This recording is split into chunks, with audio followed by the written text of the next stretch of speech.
What's going on, everybody? Welcome to Track 15. This is the Rook and the Kid podcast. I'm your host, the Rook, and I'm joined by my host, the Kid, and the analyst down at the bottom joins us. We're without the medical guy today, and we'll get to the reasons why later in the podcast, which will be pretty entertaining. But we had quite an entertaining week.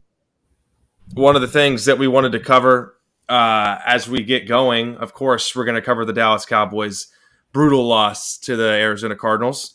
But first, we're going to do our Shatter the Script media clip segment, followed by some NFL games, and we'll creep right into the Dallas Cowboys talk.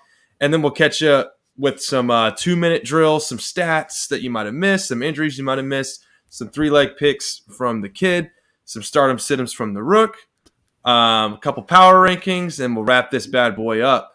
Before we move on, we'll get a little check-in for everybody. The Rook and the Kid had a good podcast last week. We got to talk about and cover a bunch of different topics. It was kind of just getting back into that format. So, the analyst, it's good to have you back. How's everybody doing today? Ryan, you excited to present some facts for this Cowboys game? Yeah, I'm not doing too good today with the Cowboys loss. I got a lot of scrutiny at work because of it. So everybody's doing the typical, pocket watching of Dallas and making sure that everybody knows that Dallas lost, even though their team, played at 12 p.m. on a Sunday and no one really cared. But you gotta let everybody know that Dallas lost. So it's like a own parade in the middle of Houston when Dallas loses, which is always fun. Hunter, how has your Monday been? When yesterday or the day before, the beginning of the week, how was your first day in corporate America experiencing a Cowboys loss? Well, I'm in a different part of corporate America. It's more of the, car sales guys like me, kind of jocks, dickheads and all that. But we're all good people. And most of it, I didn't get any scrutiny too much. It was just more of, hey, Hunter, you watch the game? It's like, oh, don't worry, I watched the game. And I was like, I'm ready to go on the pod and kind of go from there and talk about it. And, yeah, I didn't get any too much scrutiny like Mr. May over here, but trust me. I know I'm new, so not everybody knows I'm a Cowboys fan. Yeah. They'll get you. Yeah, and that's why I made that post with it's actually going viral right now, which is a fun thing to watch with over like a couple like 25,000 views, I think.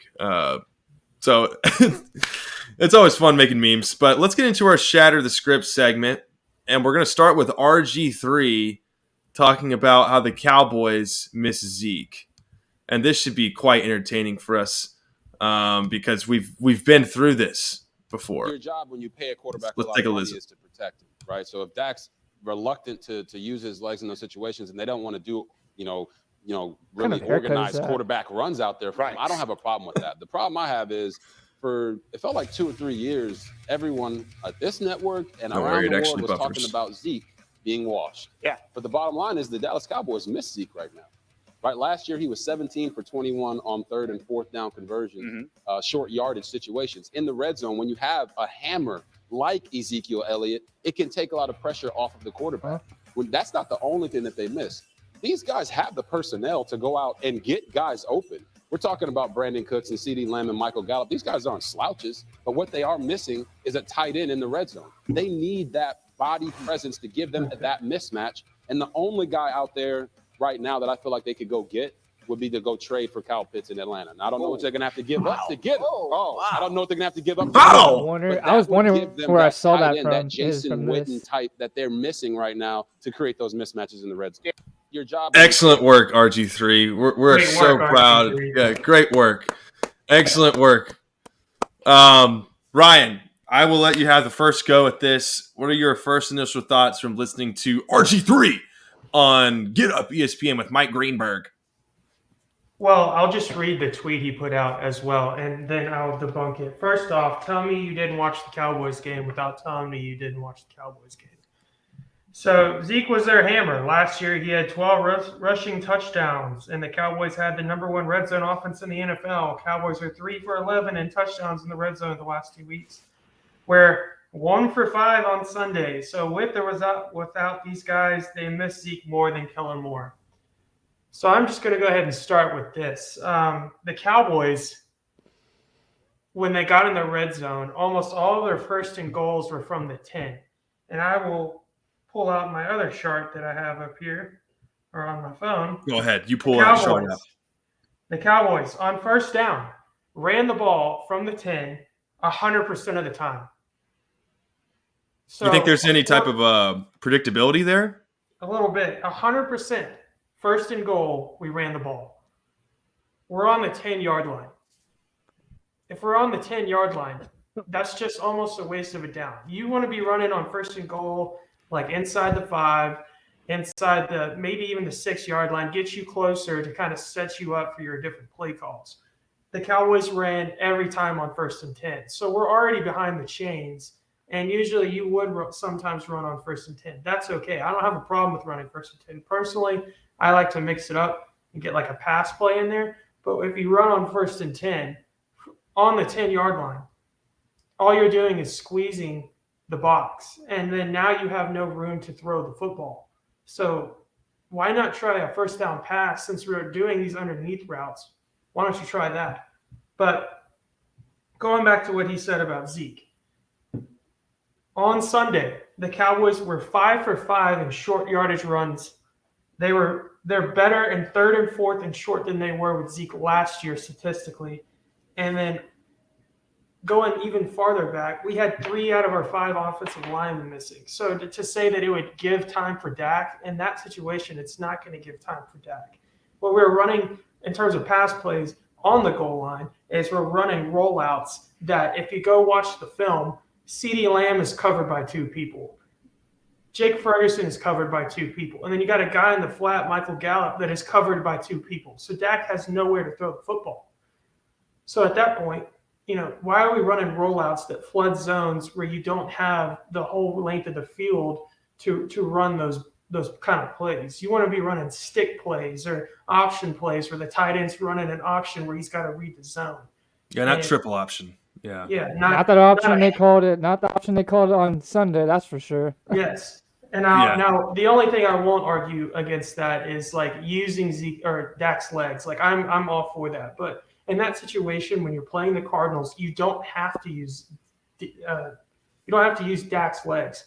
You just need to get him a good play call that will get us in the end zone. And the Cowboys have yet to do that. This isn't a personnel issue of something that we're missing with Kyle Pitts, who, by the way, only has 3 touchdowns in his career. He's not a red zone threat. He just hasn't been utilized correctly on the Falcons. But, this isn't a personnel issue. This is a play calling issue. And the only personal issue we have is we've yet to see the starting line that everybody talks about: Zach Martin, Tyron Smith, Tyler Smith, Biotic, and Terrence Steele. We've yet to see those 5 guys play together since 2021. Well, we don't want to spoil our entire Cowboys segment. No. I'm just saying, in terms of what he is saying, it's false. We have a guy, 2 guys that can run that kind of play that are efficient in that. Yeah. It's not a personnel issue. It's a play calling issue. And I 100% agree. And I'll give my thoughts. I want to give Hunter a chance to respond to the Shatter the Script. Your thoughts on the entire thing, Zeke, everything that goes with it in between, the Kyle Pitts. What you got? Well, it's easy to say for RG3 after Zeke had a good week and he had 85 yards rushing this week. And the thing about it was Tony Pollard this year has 62 carries, 264 yards, 2 touchdowns, averaging 4 yards a carry. And that's primarily being a 3-down back. It's kind of one of the concerns that all of us had about Tony Pollard coming into the year. And to go to Ryan's point, it's, they're running it on first down. And not only that, they have a guy like Hunter Lepke who actually had a few touches this last game, and he was, bulldozing. If we really need to get some goal line runs in, we have Hunter Lepke, who is basically a white Zeke if you think about it. They're about 260 pounds each. And the Kyle Pitts thing, I personally would like to have someone like Kyle Pitts just to be like, oh, we have Kyle Pitts, but do we need him? Like RG3 says, we do not. Jake Ferguson, he's been playing he hasn't had too many of the, what's it called, like big plays that we talked about before the season. But he's still serviceable, and I don't know what the Cowboys would have to give up to get someone like Kyle Pitts. If it's a 5th-round pick, okay, go ahead. Let's get him. Right. But if it's like anything like a 3rd, a 2nd, like he wouldn't really do anything for this Cowboys team. And it was someone like Zeke. Miss you, Zeke. I love you, but Cowboys do not need you. We're running the ball perfectly fine.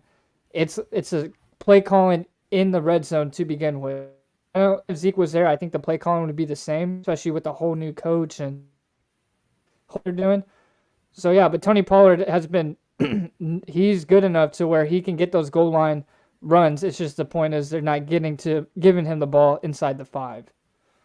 Yeah, and all good points there. And I think you hit it on the nail with the Tony Pollard, 62 carries thing. And, we talked about previously what I think of the issue is that we were questioning whether or not Tony Pollard can be a full workhorse back, could be a 3-down back. And he had his comments saying, you can feed me as much as you want, which is kind of the same as we talked about Zeke. And Tony Pollard has the most carries, more carries than Zeke has ever had in his first 3 seasons, which I think goes to say that Jerry Jones likes when he has a running back. And, he likes that the running back gets the touches and gets the ball. Does it work? I don't know. Are we running Pollard into the ground? Maybe after an Achilles injury or a high ankle sprain. But one of the things I thought was interesting that it makes no sense to me about the Kyle Pitts thing is that Jake Ferguson has 8 targets, I believe, around 8 targets in the red zone. And that is more than CeeDee Lamb, Michael Gallup, and Brandon Cooks combined in the red zone.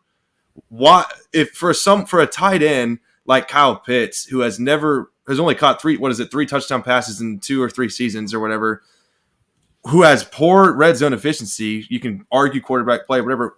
What the hell would be the difference in getting Kyle Pitts versus an high upside cheap guy like Jake Ferguson, and who's a project? So the comments don't make much sense to me. And obviously a guy like Zeke, who's, who I've said in the past has looked good weeks 1 through 4 every year, a lot like Russell Wilson. He cooks for the first 4 weeks and then he just shatters. But Zeke 1 through 4 gets hurt, tears his PCL, and it's just over. He's not the same back.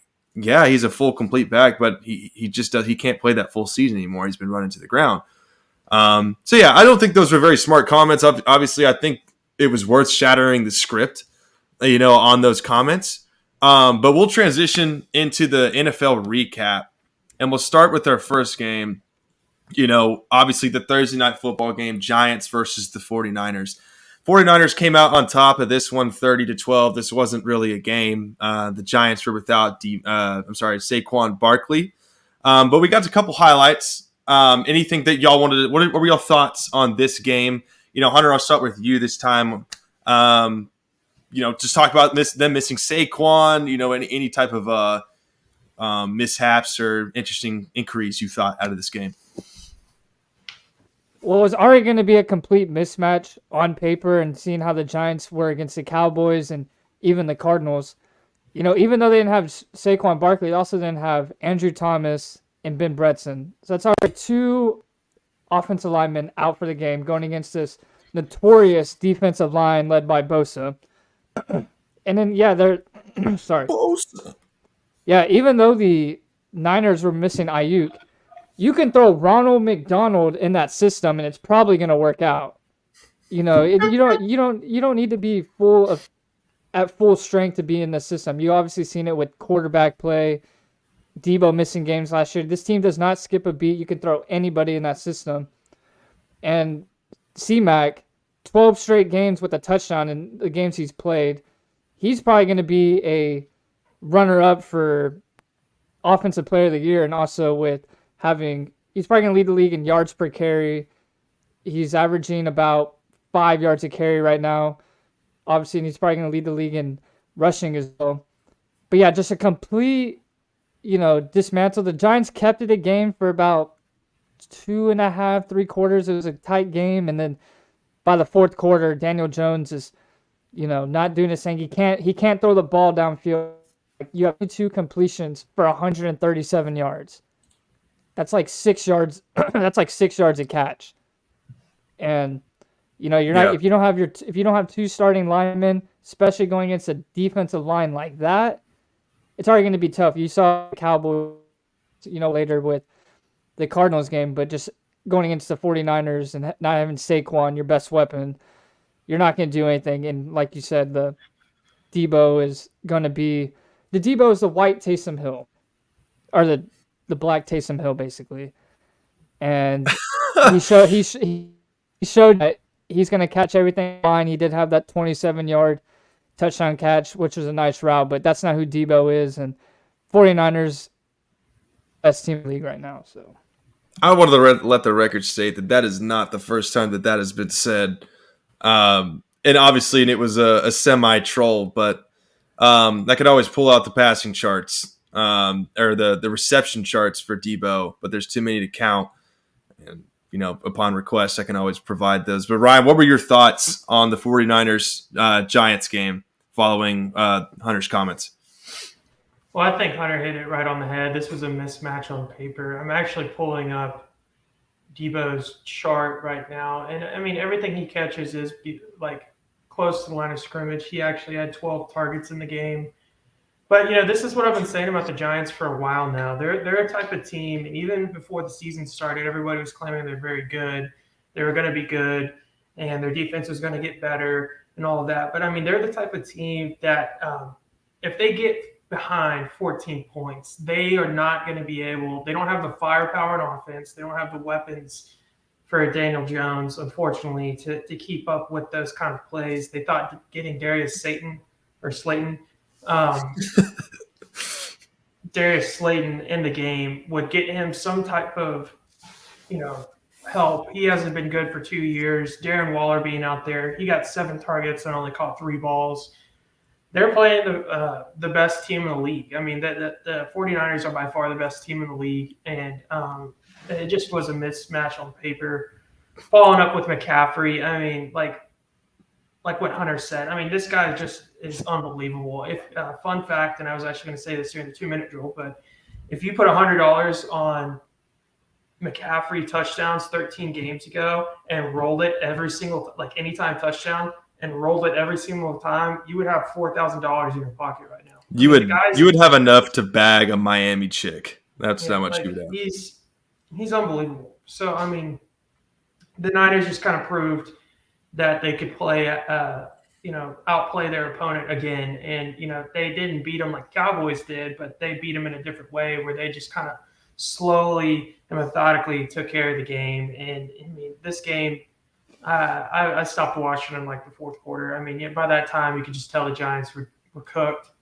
And without Saquon Barkley, man, they just don't have a lot of efficiency going. And if you get to them with the pass rush, you know, they're in trouble. So no shock here. 49ers 30, Giants 12.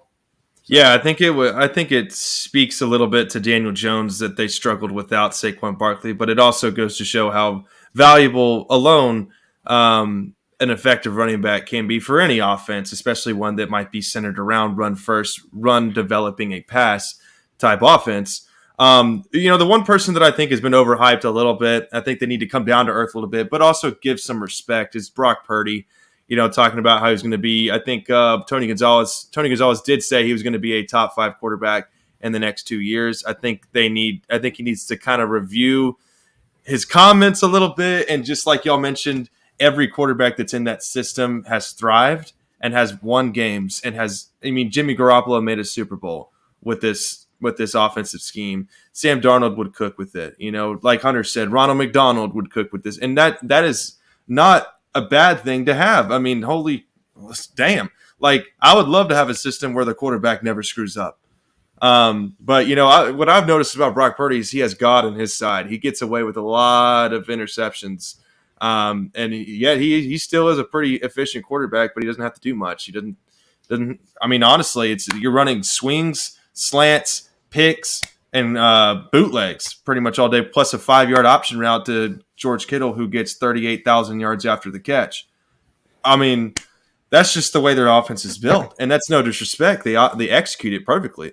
You know, and then lastly for the Giants, and I think a great point is that they cannot play from behind. And I think it also is a testimony to the start of their schedule. I mean, how unlucky is it to go play in Dallas, in the rain, not in Dallas, the opening week, and then have it followed up 2 weeks later by playing the 49ers in San Francisco on Thursday night, not a Sunday.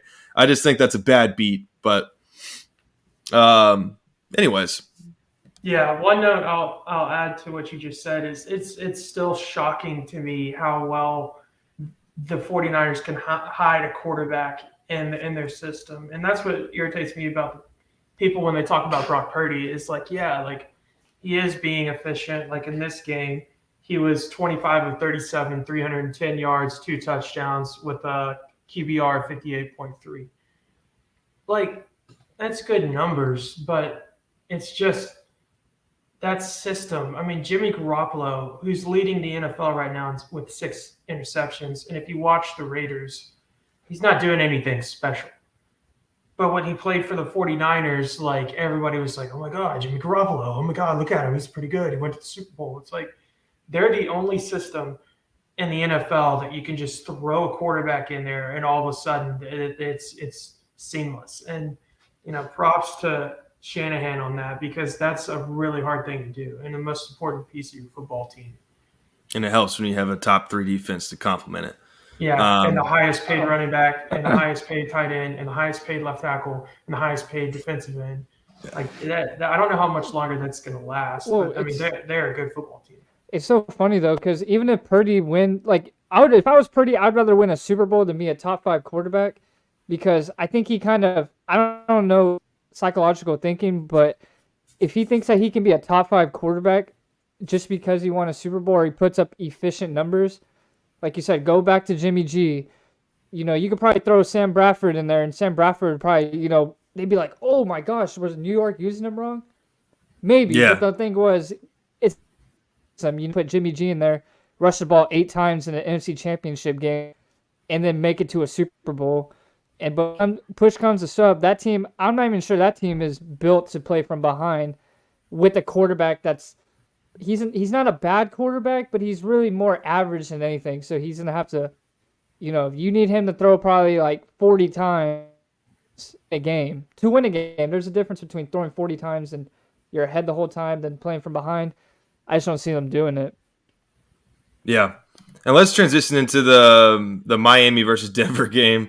No, this is not a typo. Miami defeats Russ, Gus, Truss, Wilson, 70-20. Broncos country.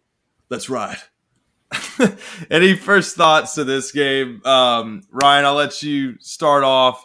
Actually, you know what? I want to start this thing off because my boy. Start off. I want to start this thing off because my boy Devon A-Chain ran for over 200 yards and 4 tutties and complimented Raheem Mostert with another 4 touchdowns with a combined 8.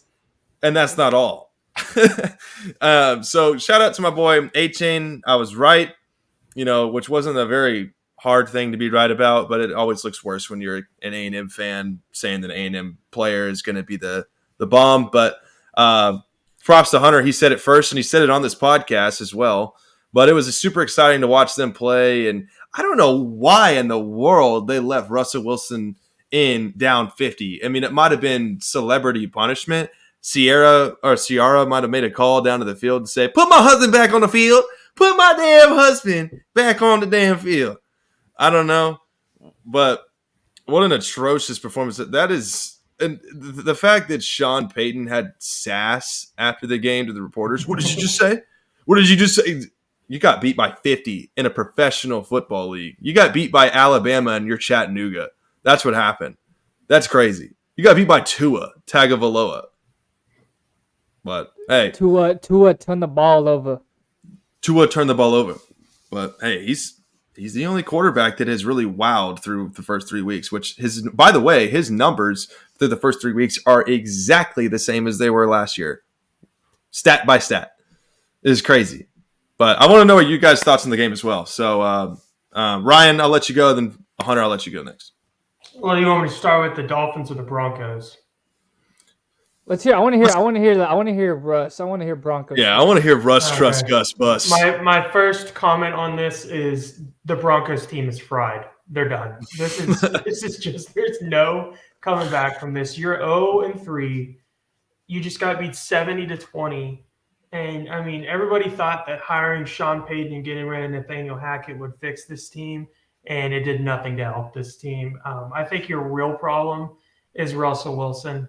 I've never seen anybody who was like so liked in Seattle and in his early days, and everybody was like, why hasn't this guy won an MVP yet? And Super Bowl winner. And I mean, towards the end in Seattle, he started losing his mind. He started getting, like I've said it before, doctor's notes when he broke his thumb that one year to say, like, he got a doctor to write about, this is the fastest recovery I've ever seen anybody come back from this. Doing like he's got Deadpool blood. Yeah. Yeah. And then they were talking about like how he had he was doing the no huddle offense by himself out there in pre-games, like calling on the ground, talking to nobody, doing the calling a play and breaking the huddle by himself, throwing to nobody, running down the field, calling another play. Like it was just like he was shadow boxing. And then when he came back to Seattle, out of Denver, he was in the middle of the field, just like taking it all in, like he's Jesus Christ. But I mean, I've never seen a guy like Russell Wilson just go from being one of the most liked quarterbacks in the NFL to just being like one of the most despised. I can't stand this guy. I mean, there's guys last year that were getting in his face on the sidelines. I mean, he's just the Melvin Gordon one. Yes, where like people are looking at him, or like the defense is coming off the field and he's copping them up. They're down by 30, and one of the defensive tackles like grabs his face mask right in front of the head coach and is like screaming at him. And Russell Wilson just like puts his head down like a sad dog. He's like, he looks like he just peed his pants a little bit. But I mean, you're right. I'm sorry. To get back on track, the Broncos are just bad, man. They have everybody thought they'd be like a remade team, and they're bad. They should say sorry to Nathaniel Hackett. He was coaching this team better. I mean, I wouldn't be shocked if they move on from Russell Wilson too, just because Sean Payton doesn't even like him. And that's very evident. Like Sean Payton's told him, like, quit the BS, like quit being a stupid quarterback, quit kissing babies, just get out there and play football. So move out of your own office in the building or whatever it was. Yeah, that's the other thing he had his own little office, and in order for people to talk to him, they had to call his agent to like set up an appointment. Like your own teammate had to set up an appointment to talk to you. I mean, I've never seen somebody so self-consumed. But anyway, Hunter. Hunter, you go, and then I'll talk about the Dolphins side. Well, I just want to say one thing: you got to keep Russell Wilson in the game, because Caleb Williams, you are a Denver Bronco. You get Caleb Williams, which I didn't think about it being a possibility until I saw how much dog shit the Broncos were. And Russ, they're like, okay, just give Sean Payton a chance to try to fix this team. Maybe Nathaniel Hackett is a problem, like you said. And there's just no progress being made whatsoever. Russ can't throw in the middle of the field. So then Marvin Mims, I don't know if y'all seen him, but he's been spectacular in the first 3 games for a rookie wide receiver. That is a dog right there. Him and Caleb Williams, they played together at Oklahoma in that 1 year that Caleb Williams was there. Get that connection back, and you're also getting someone like Caleb Williams who's going to possibly be one of the all-time greats, supposedly. And then with the running backs for the Dolphins, when you have 31 carries together, 285 yards and 5 TDs, that's 9 yards a carry. The most explosive and fastest team we've probably ever seen. Might be the new greatest show on turf. And shout out to Tua, man. I'm not the biggest Tua guy, but 23 of 26, 309 yards, 4 touchdowns, no Waddle. You still have Reek. I mean, Tua's leading the front way to MVP right now. But the same thing happened last year, and he started having little concussion problems. He's learned to kind of not be a magnet to the football field anymore. His head is kind of, learning to brace itself. And, Russ County is what they call it over there in big old Denver. And yeah, they need to blow that experiment up. Sean Payton, he took a couple years off. Maybe he's a little rusty, but Russell Wilson's been playing football, and it hasn't been great football. So I'm excited to see this chart coming up soon because, Caleb Williams, you are a Denver Bronco. Last comment on the Broncos, and I'll let Ryan finish with the Miami Dolphins, is that have y'all ever noticed that Russell Wilson began to suck whenever he lost Legion of Boom? It is almost like that having an elite defense does you wonders. So hopefully it does wonders for some other people as well. Ryan? Yeah, I mean, I'll make it short and sweet with the Dolphins. This team is I'm almost ready to argue that they're the best team in the NFL and by far the fastest. I mean, there is no stopping this offense. I mean, Tyreek Hill had 11 targets, 9 receptions for 157 yards. I mean, they ran 71 plays and scored 70 points. So they were getting a point per play, and I think they were averaging 9 yards per play, which is unbelievable. You already touched on Devon A-Chain, or as Jared likes to call him, A-Chain 47. A-Chain 47, baby. I've never. That's a cool nickname. That's impressive. Good one. I forgot about it. It totally slipped my mind. Thank you. Good looks. Yeah, I mean, they're just Rooks looks. they're hard to stop, man. I mean, and the shout out to Tua though. Tua, like exactly what Hunter was just saying.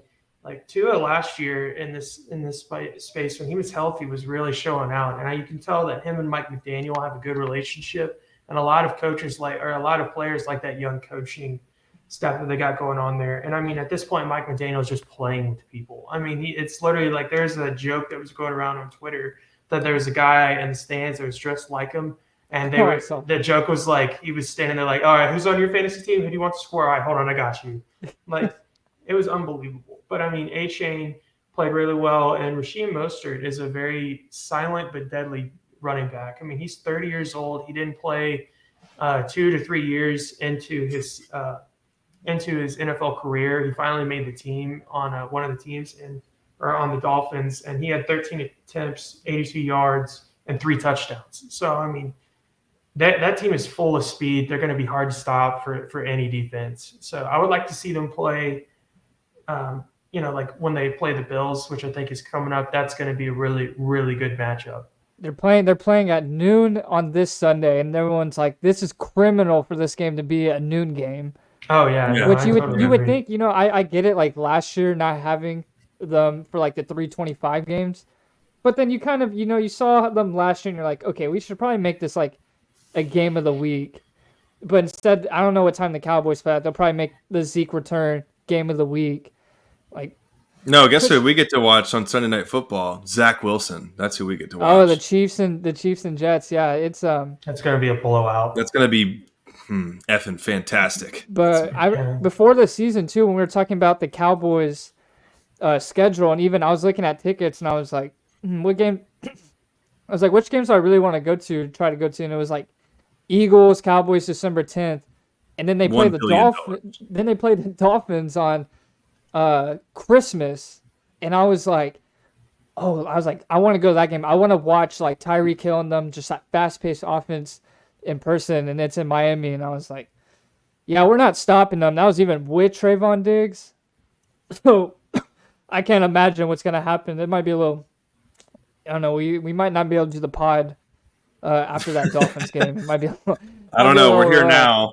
We're here now. Might be a well, I want to talk very briefly about the Houston game and the Houston versus Jaguars game. The Houston won 37-17. I just want to talk about, the quarterback play and maybe some couple highlights on the Texans side of the ball offensively. How did y'all think Stroud looked compared to Trevor Lawrence? You think, just Stroud, his first 3 games as a rookie, having the most pass attempts through 3 games without an interception for a rookie. He's got a receiving core like Tank Dell, Nico, and Mechie. They're a scrappy duo. Hunter, I'll let you start off on this one. And then, Ryan, you can follow, and I'll finish. Pause. Well, congrats to Coach DeMeco Ryans for his first win as an NFL head coach. He we had big hopes for him coming from San Francisco last year, going back to a team he played for, and they admire him there. And then Stroud, he's been playing exceptionally well. And we looked at the chart today, especially with he's being 52 third down attempts, and his completion percentage, he doesn't have any interceptions throwing the ball. I think he threw the ball 47 times his first game. And my agenda for T-Law, hasn't been all too good so far this year. Calvin Ridley and other wide receivers are struggling a little bit. I know Calvin Ridley was a big hope for me. He dropped a 30-yard touchdown on Sunday. He also had like 3 other drops to kind of go with it. Yeah. Texans, I still think they'll win five games, maybe 6.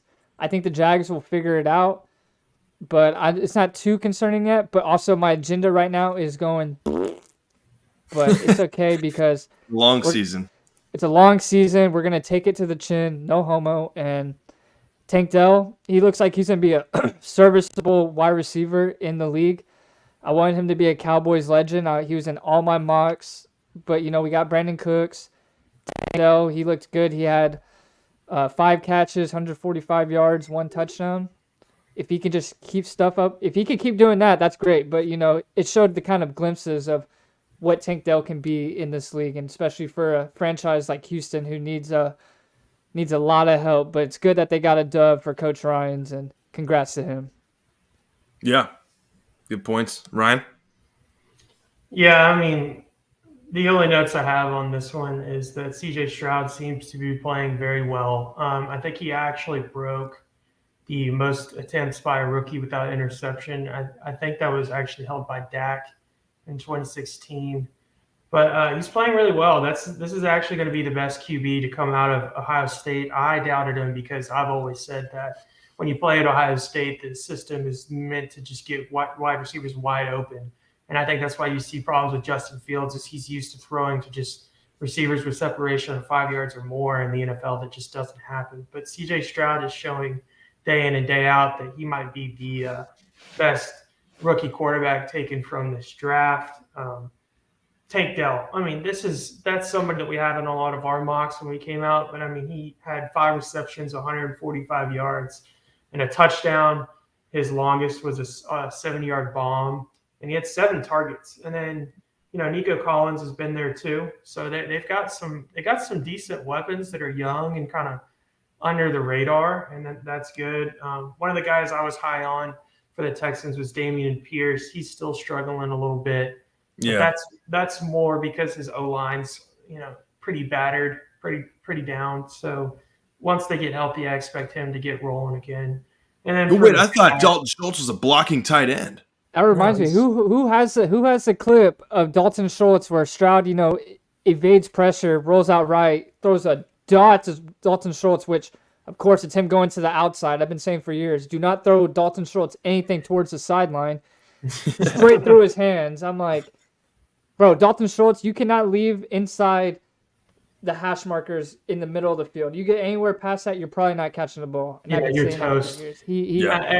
I think it just goes back to say that, so Dalton Schultz had 3 targets, 1 reception for 9 yards. This just goes back to what me and Jared have been saying for a while, is Dak is a tight end elevator. You just throw a tight end out there, he's going to get him the football. So, but, moving on to the Jags, T-Law, mid performance, very mid. I'm with Hunter on this. I think that I was really looking forward to him playing and balling out. But, you had 7 targets to Calvin Ridley, and he only had 3 catches. That's pretty tough. I think that's the way to stop their offense, which is just shut down Calvin Ridley. He dropped 4 of those too, which was crazy. He dropped 4, or it was 3 or 4 receptions. One of them was a 30-yard touchdown, just a dot on the outside. He struggled. Well, he took the under. He took the under on his own receptions. That's why. That's right, but he bet the under. Actually, he knew that the kids' picks had Calvin Ridley included in them, so he was like, no. I know that was week 1, but I just, when I was watching, I didn't really get to see most of the game, but just the last 2 weeks, they haven't been able to really get the ball connected with Calvin Ridley. And Trevor Lawrence in the past has struggled against the Texans, and he struggled once again. But we were starting to study some third down passing efficiency, and we saw that Dak was number 1, but not too far behind at number 7 was CJ Stroud with more attempts than anybody on third down. So for him to be at 7th, a top 10 as a rookie with the most third down opportunities is highly impressive, especially for a franchise, that was meant to struggle this year. So props to CJ Stroud. Long seasons for Trevor Lawrence. I'm sure they'll get it together. He just needs to cut the hair. He's not Samson. But let's transition into our final game, or our final 2 games, and then we'll get to our Sunday Night Football game. I just want to talk about the Taylor Swift touchdown here with the Chiefs and Bears. Chiefs 40-41, Bears 10. Bears are the worst team in football. Are we shipping Taylor Swift and Travis Kelce here, or? I don't care. Well, my favorite part about this game is Justin Fields says, screw it, I'm going to go out there and play, and finishes with less than 150 total yards, less than 100 passing yards, and 11 carries, 47 yards. Yeah, you cooked, brother. The biggest headline was, Travis Kelce got to leave with Taylor Swift, and he scored a touchdown. I'm over here playing Rocket League with a 400 ping. So, I mean, his life is way better than mine. I got a couple of stats here. We got Justin Fields, 11-22, 99 yards. Ugh, sucks. Anyway, and then Mahomes tweaked his ankle a little bit, 24-33, 272, 3 tubs. You already know. And then Kelce, his stats were 1 touchdown, 1 girlfriend, phenomenal game. And, all his top 5 selling jersey now, those Swifties, they roll deep. It's like a cult. And I'm with Ryan, too. I really don't care. And Med Guy's a little out right now. He said he spoke to Taylor Swift, allegedly. Maybe why he's not on the pod tonight, but I'm just telling y'all the information the Med Guy told me. He said he spoke to her. I don't know. If y'all want to, you go ask him, but that's not me. That's not my part of the job. Can either confirm or deny those statements about Cuzzo meeting Taylor Swift. Ryan, allegedly meeting Taylor Swift. Ryan, any quick comments before we transition?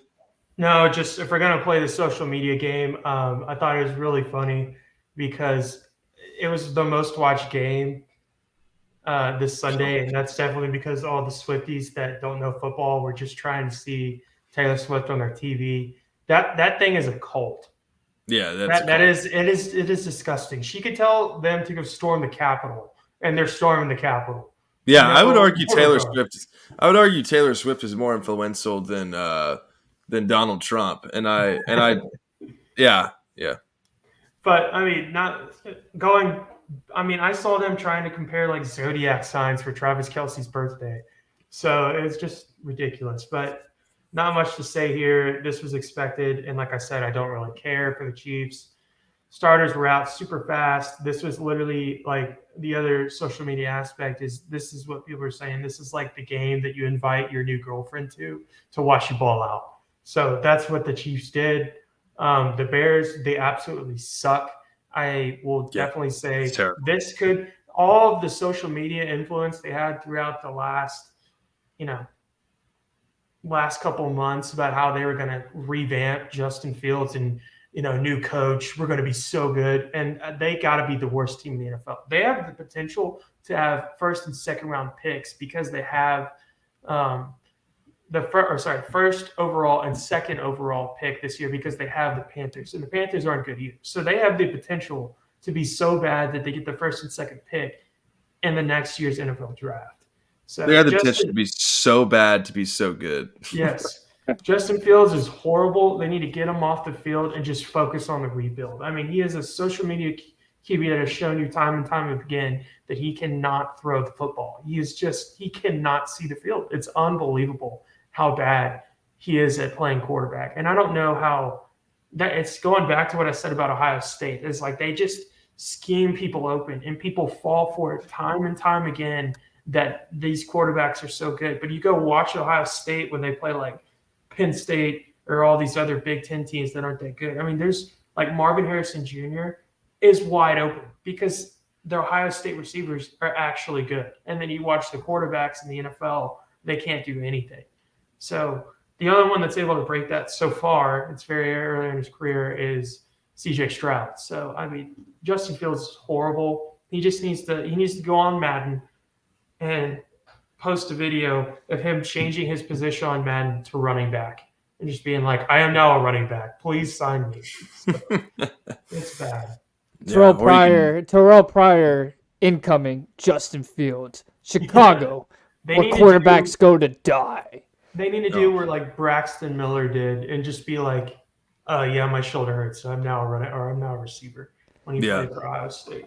Yeah, exactly. Travis Kelce, Justin Fields. Yeah. Go ahead. I would say Travis Kelce, he wants Taylor Swift. I just want 61 ping to play some Rocket League. That's all I'm asking for. I'm asking for a Swift girlfriend. I'm just asking for 61 ping. That's all I I was confused. I was confused because I thought when I heard Kelce and Swift, I was thinking Jason Kelce and DeAndre Swift. But wrong team, brother. Wrong team. But one thing that Hunter forgot to mention is Kelce had 69 yards. You can decide if that was on purpose or not. So, all right. I saw on Twitter about the Swift and Kelce thing, like on the Eagles, and I didn't get it until y'all just. Kelce finds a blank space. They're like these two are, effing, and I was like, what are they talking about? I was like, what is Twitter talking about? I'm like, is this really real? Are these people? These are people that have. Yeah. Sorry, I've been stuck in corporate America, and I forgot about all the jokes that go on in the real world. I think the last thing I'll say about the Bears, and this is kind of so the one thing that Justin Fields could have done to take away the attention from Taylor Swift is kneel for the national anthem. I think if he had done that, I think it would have distracted everyone from Taylor Swift's skinny ass anorexic body. I'm skinny shaming, and Justin Fields could have knelt for the anthem and declared he was a running back and that he was oppressed as the whole shebang. I just think it would have been quite effective. Would have boosted the ratings as well. All right, well the Eagles defeat the Bucs 25-11. Baker Mayfield, I talked about how good he was on third down through the first 2 weeks.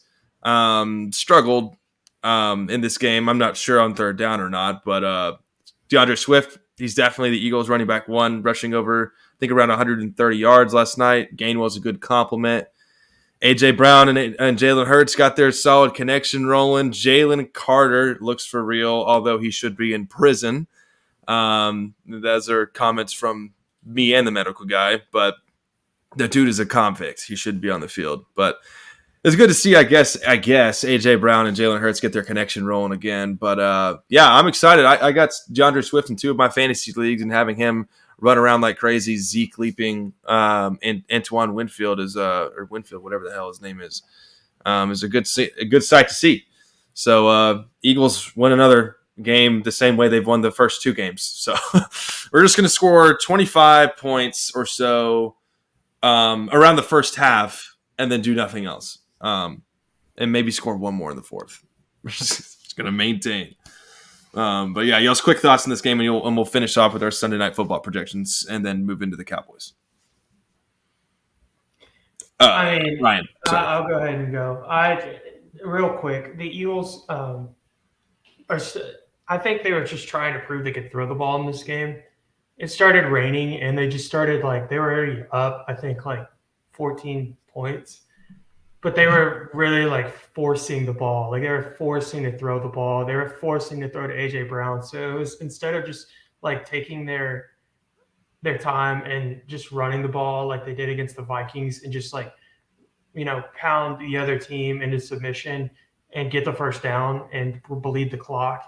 They just were forcing the ball, and that shows in Hurts' stats. He had 277 yards, but he threw 2 picks.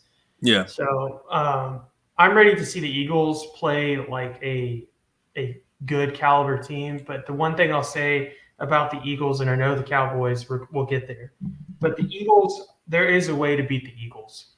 To me, it's very evident. There just hasn't been a team that can do it yet, which the Vikings almost got them to do it, but the Eagles, if you force them to throw and you force them to get in a situation where they can't throw, their passing offense is still not there. The Bucks were able to get a couple turnovers out of Hurts, but if they can get them into where they're like down 14, where they have to throw, or I just still don't see how Hurts can do that effectively, and it's really showing this year now that they have the new OC. But I mean, that's really all I have on this game. The Bucks are actually not bad. I could see them actually maybe winning the NFC South. The Saints are underperforming, but the Bucks have a good chance, and Baker Mayfield's played pretty good. So that's really all I got on this game. Eagles should have won this game, and they did. So, Hunter? Well, y'all kind of said it. Swift is finally taking the starting running back job in Philly. And that just goes to show Dan Campbell might be the worst evaluator of running backs in NFL coaching history. That man cannot, he has Swift last year. He's not playing him. Jamal Williams getting all the carries. And Swift goes to Philly. He doesn't start right away. But then, last 2 games, he's over 100 yards rushing, averaging like 7 yards a carry. And then he has, the Lions have Jamar Gibbs, and they're not using him now. Might be a little irritated because I have him on my fantasy team. But yeah, Jalen Hurts and T.O. were firing on all cylinders. T.O., a.k.a. A.J. Brown, had 9 catches, 131 yards. The Baker Magic came to a little end. He was playing out of his mind the last 2 weeks. And then, he went against, bad conditions of weather and going against a Philly team who is still respectable. That, they he just kind of came back to earth. And Jalen Carter, man, he's leading the league for pass rushing, for defensive tackles, and he's number 1 in warrants at the moment, too. So, he has what a great steal for the Philadelphia Eagles. And, watching it every game, it probably comes out once or twice a game. The quarterback sneak for the Philadelphia Eagles. Should they ban it? It's the most automatic play in football right now. If it's 4th and 1, it's 3rd and 1, goal line, they're running it in. The play is it's the most OP play in the NFL right now. So, Jalen Hurts, 22, 37, 277, 1 TD. Like Ryan said, you're just throwing the ball, trying to show it, I don't remember too many games last year where Hurts had to throw over 30 times. And, he's just doing it looks like for shits and giggles at this point. And then Baker, with the kind of Baker stat line we're used to, which is 15 to 25, 146, 1 TD. But, yeah, just total mismatch. And Eagles, like you said, we saw in the last couple of weeks they're not really doing what we thought they were going to do. But they're a team that, the Cowboys are going to have to play week 8 or 9.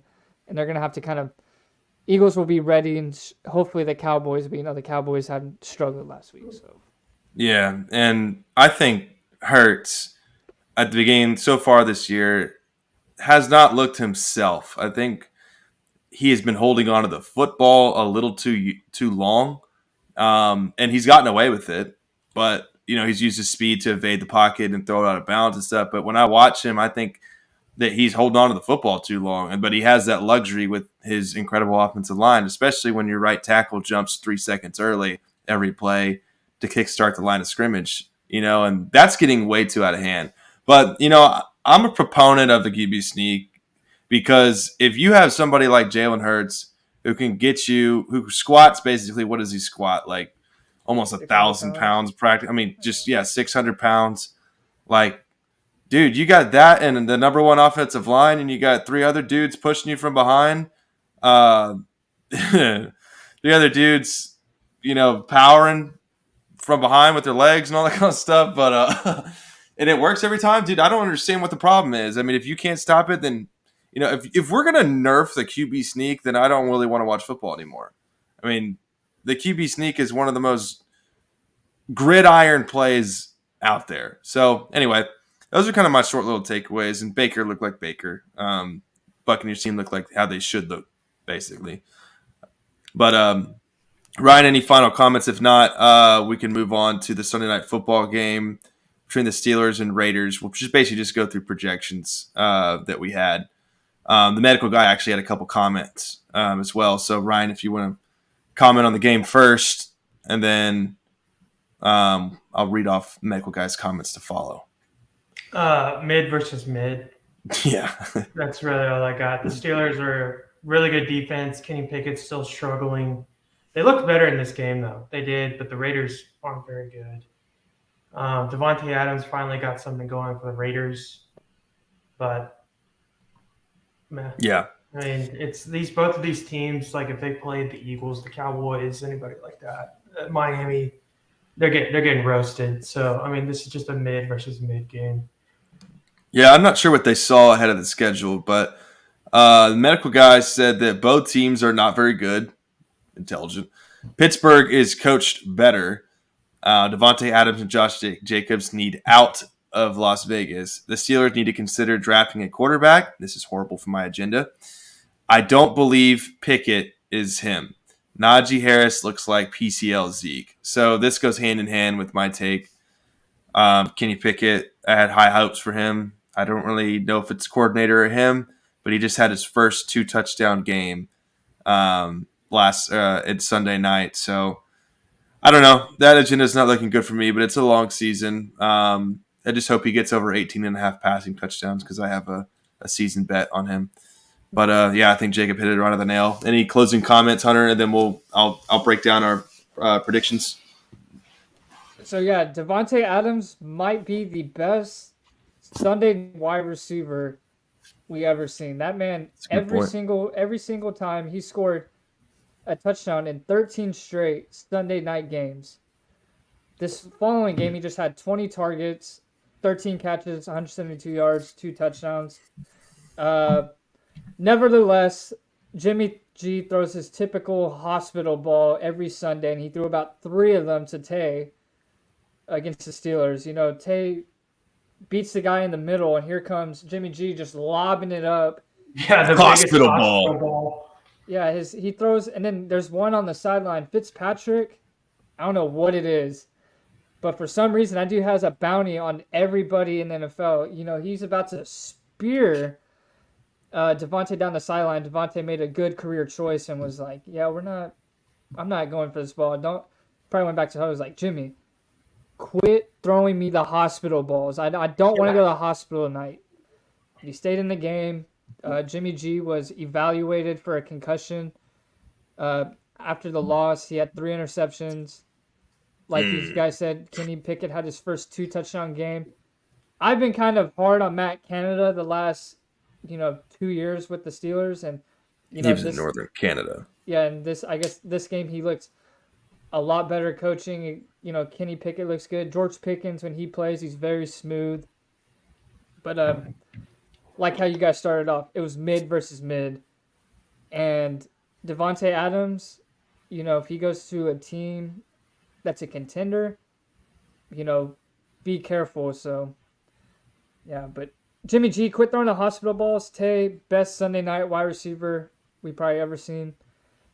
And if you're going against Tay on Sunday Night Football and you're down by a lot, you're probably going to lose. Just heads up, people that play fantasy.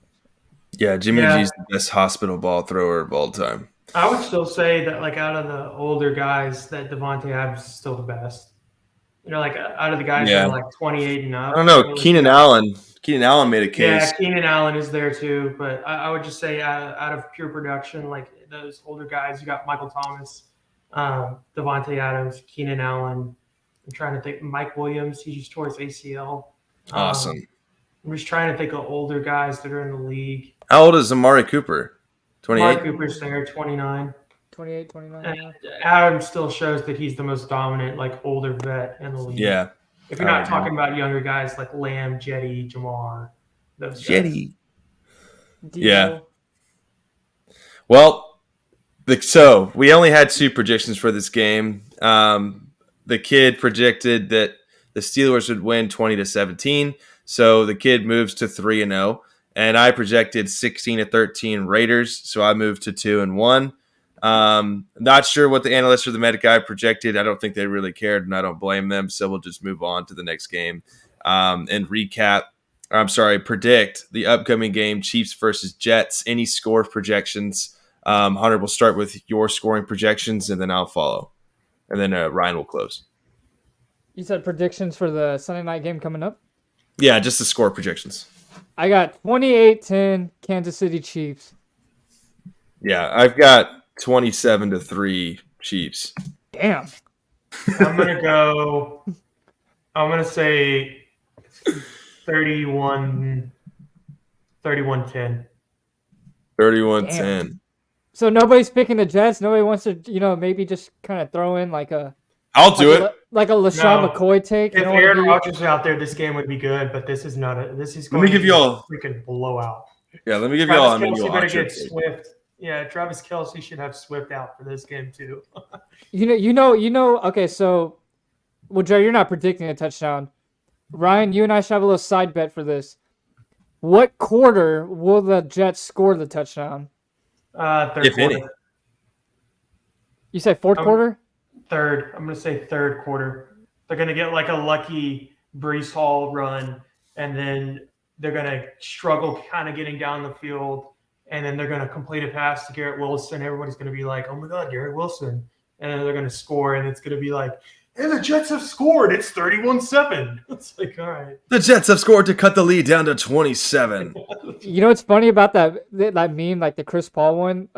When Marvin Mims took off the touchdown on the kickoff, it was like Marvin Mims with a 99-yard return to cut the lead to 42. And I was like, I looked at it, and it was really 42 points. Like, I was like, oh, shit.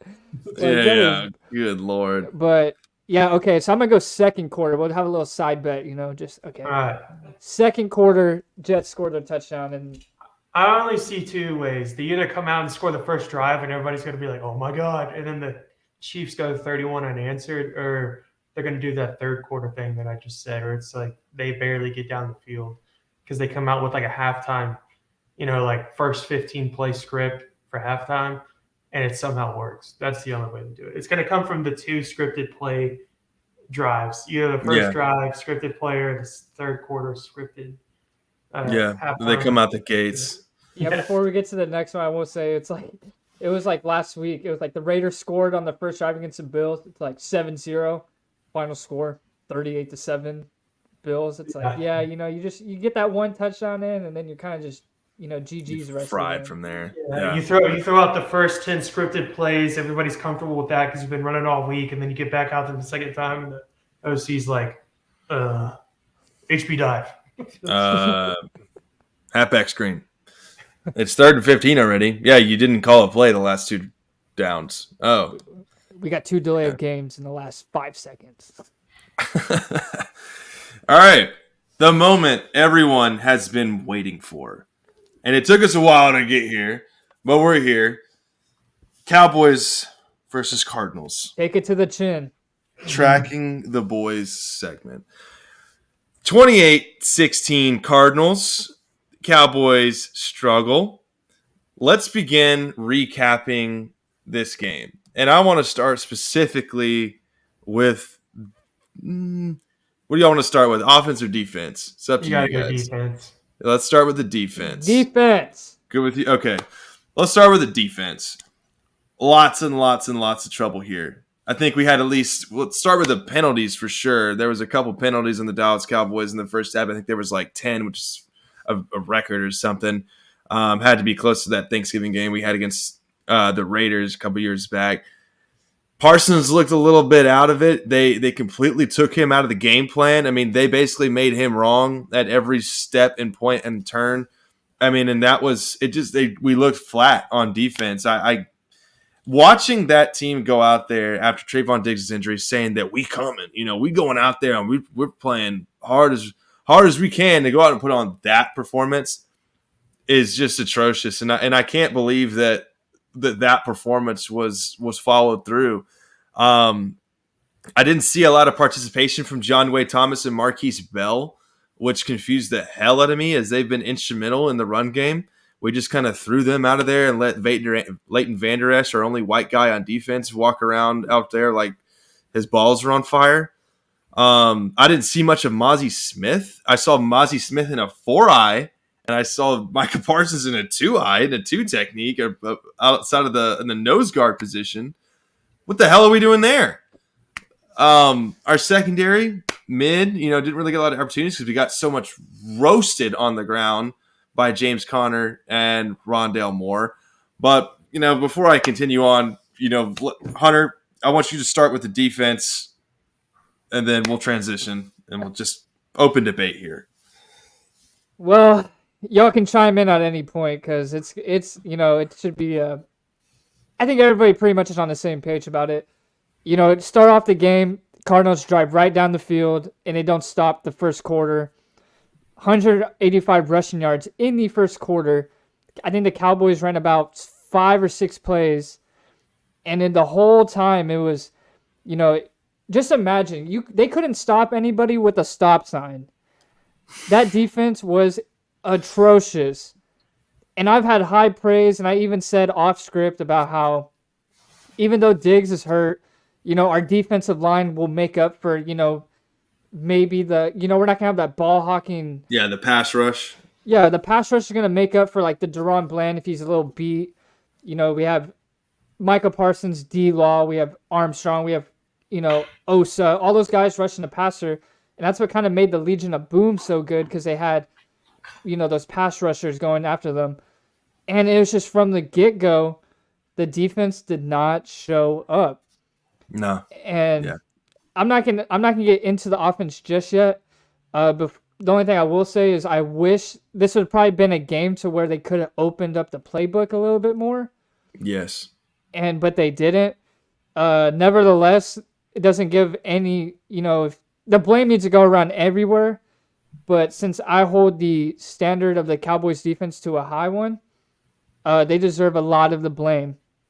They're not the only reason, but they couldn't stop a James Conner, a Dobbs. Hollywood Brown was getting his touches. You have Rondale Moore taking a 40-yard touchdown run from the backfield. I know he's a 5'7" wide receiver, but man, it was. Come on, yeah.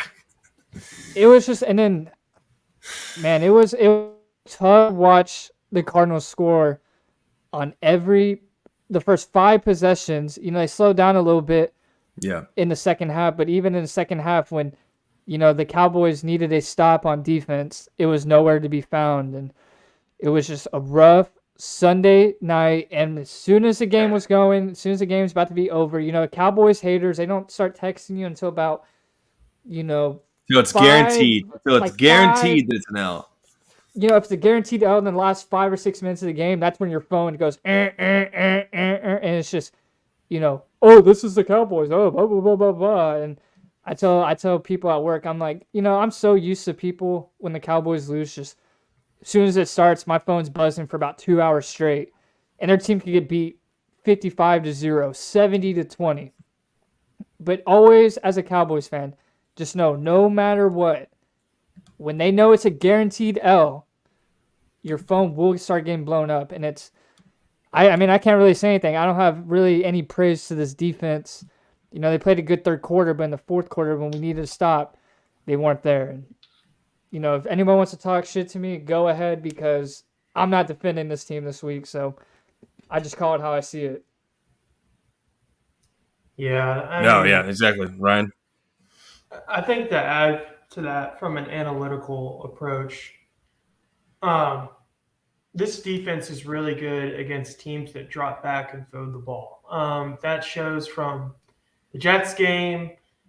Teams like the Bills or someone like that will play at a high level and beat them because they don't have to worry about these RPO offenses. What I've noticed from watching Dallas the last couple of years is the RPO offense really throws this team for a loop, and it takes their defensive ends and kind of makes them have to make decisions where they can't just pin their hair back and rush the passer. So they struggle a lot with that. And I was a little worried about that with Joshua Dobbs. He's never been that great of a runner until he started playing for the Cardinals. But what's killing us right now is just the play calling and the personnel I didn't understand. Like, Jared said it earlier. There's one play, 1st and 10. We're on the field, 1st and 10, 40 going in.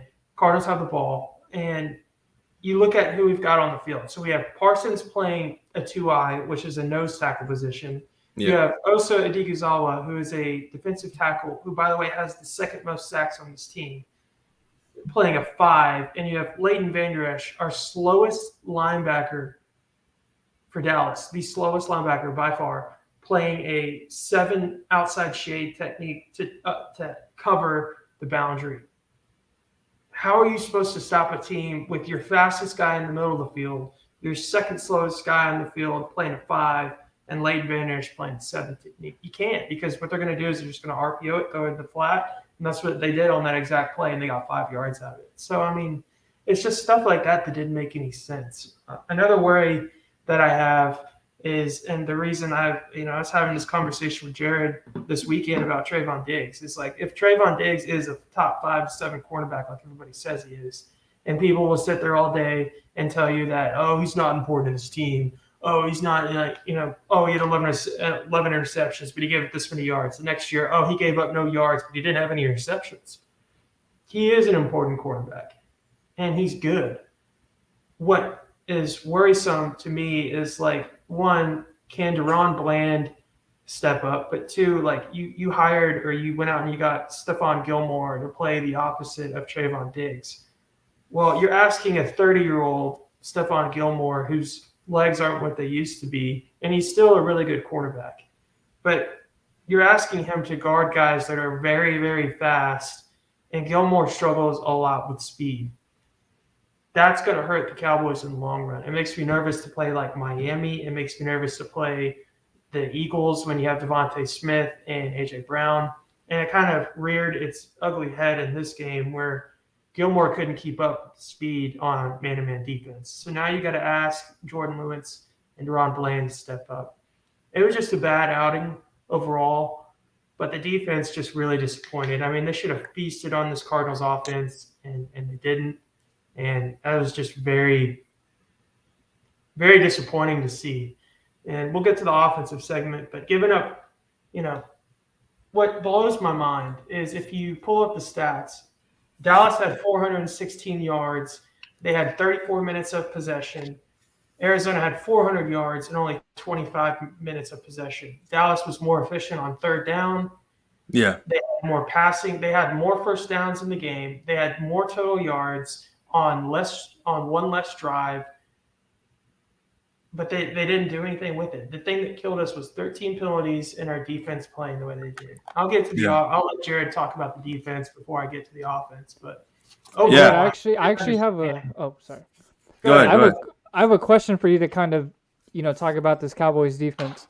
Okay. In the years we've had Dan Quinn, and we've always had high praise for him, do you think this is probably the worst coach game that Dan Quinn has had as a Cowboys coach, knowing the circumstances and the team we went against and what he was doing?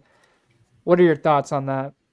I think with the team being the expectations of the team going into the season, and you praise it heavily, and so did the rest of us, is that we obviously knew that coming out of last year that this defense was the real deal, and then going into this year that we got somehow better, and it was true. I mean, we were lights out coming out the gate, and I think that speaks volumes.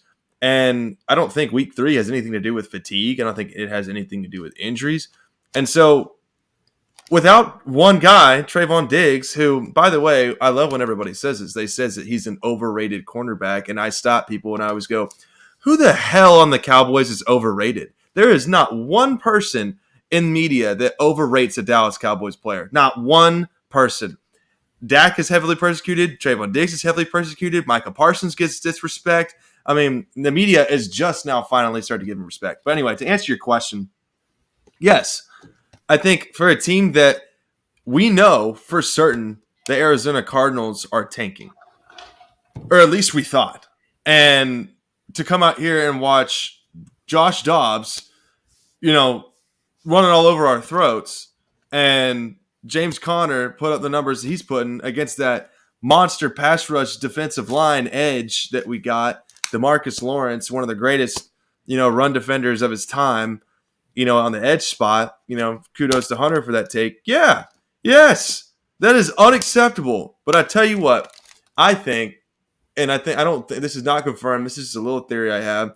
Why is it that the only team that does this in the NFL, that does this exact thing, that loses to the worst team in the NFL when you're supposed to be the best? Why is it always the Dallas Cowboys? Why?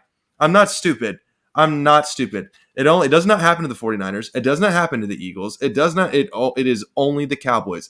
I think there's a possibility, it's very slim, that someone's making a call. And whether that be the spread on this game being 12.5, and everybody's taking it. Everybody's taking Dallas Cowboys here, right? All right. Screw that. Cardinals win. Penalty, nobody was offsides on the kickoff. And no, I'm not blaming that. I'm just saying that's a conspiracy.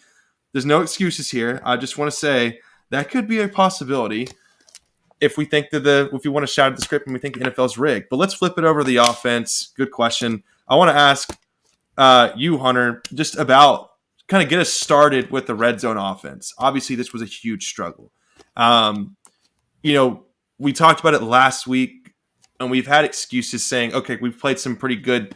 The Jets defense is pretty good. We kind of were throwing underneath the defense the entire game. But this game, there's no excuses.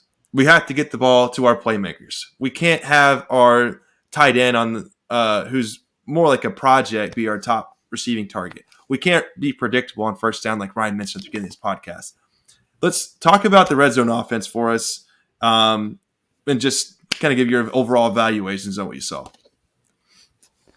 Well, there's no excuses for the Dallas Cowboys having the offensive weapons on the outside of CeeDee Lamb, Brandon Cooks, Michael Gallup, even have Tony Pollard, Jake Ferguson, spending 10 minutes in the red zone and just not getting the ball in there. It's something that I didn't think this team would have a problem with, but I don't know if it's more of like they don't want to open up the playbook or maybe they're getting a little too cute. It's been and I was thinking last week, I was like, we're whooping their ass. And then the next week, it's the same thing. We spend 10 minutes not getting the ball into the end zone. And it has nothing to do with RG3 saying, oh, we need Zeke, because we don't need Zeke for that red zone. We're not throwing the ball enough to our playmakers, CeeDee Lamb, Michael Gallup, who is a jump ball specialist. That is what he's probably known for best. Shout out Michael Gallup. He had a fantastic game. Yeah, I was about to say. Yeah, he actually showed up a little bit. He looked like vintage Gallup. He looked vintage. He looked pretty fast. He was making some catches. I guess we'll get into the call on the fade ball.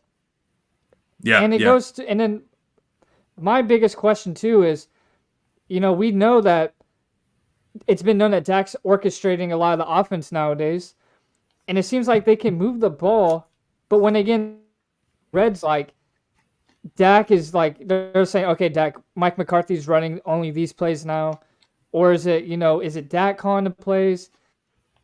And I don't know who to kind of put blame to because he can move the ball down the field, but for some reason, once we get inside that 20-yard line, we're having so much issues of trying to get the ball in, and I don't know who to point the finger to. Yeah, let's answer that question. Yeah, let's all give our thoughts on that question right there. Who is more to blame in the red zone? We talked about Dak orchestrating the offense, but Mike McCarthy is calling the plays, and Schottenheimer is kind of that third tertiary offense coordinator. The medical guy coined it. He said McCarthy, Schottenheimer, and then or OC2 was like Dak or however he phrased it. Who's more to blame in the red zone here with the play calling? Ryan, I'll let you answer this one.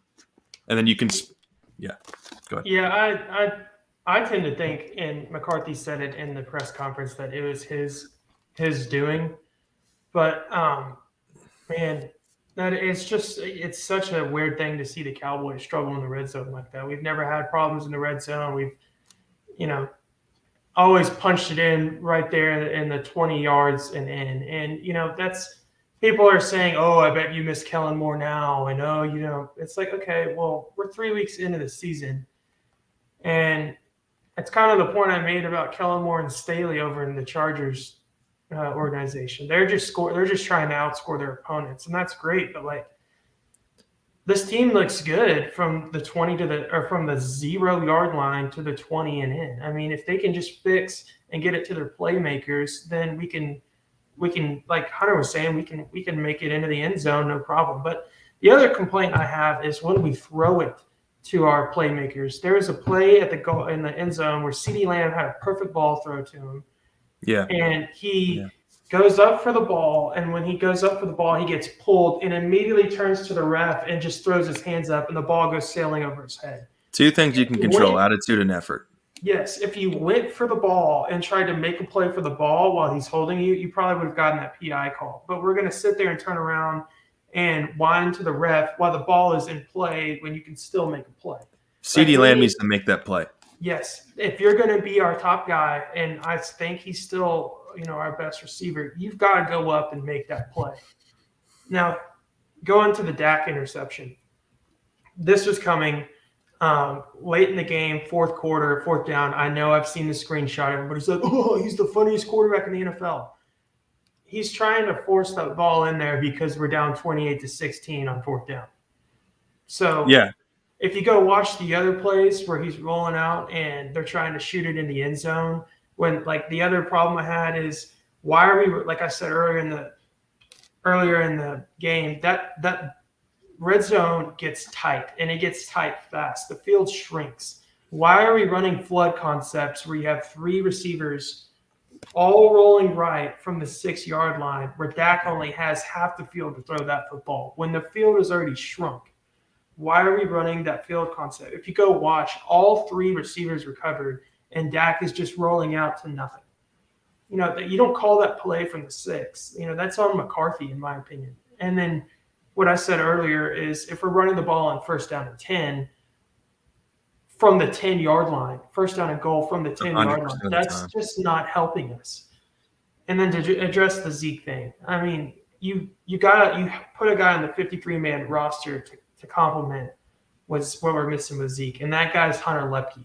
Why hasn't he had any red zone, first down and goal from the 2-yard line? Let's give it to the big boy and make these guys tackle the North Dakota State Bison. The white man used to just mauling people at the line of scrimmage.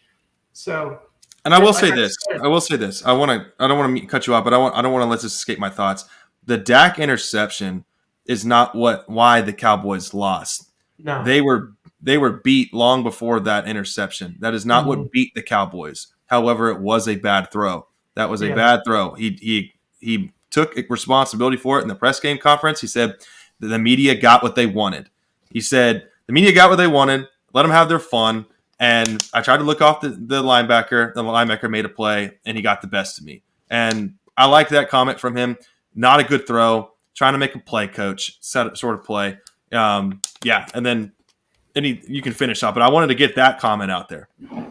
Well, I just want to say one thing. I don't even think that wasn't even that, like you said, didn't determine anything. I don't think that was the worst throw. I think the throw that really bothered me was, Dak in his career has been known to have a nice, fade ball. He can throw down the field.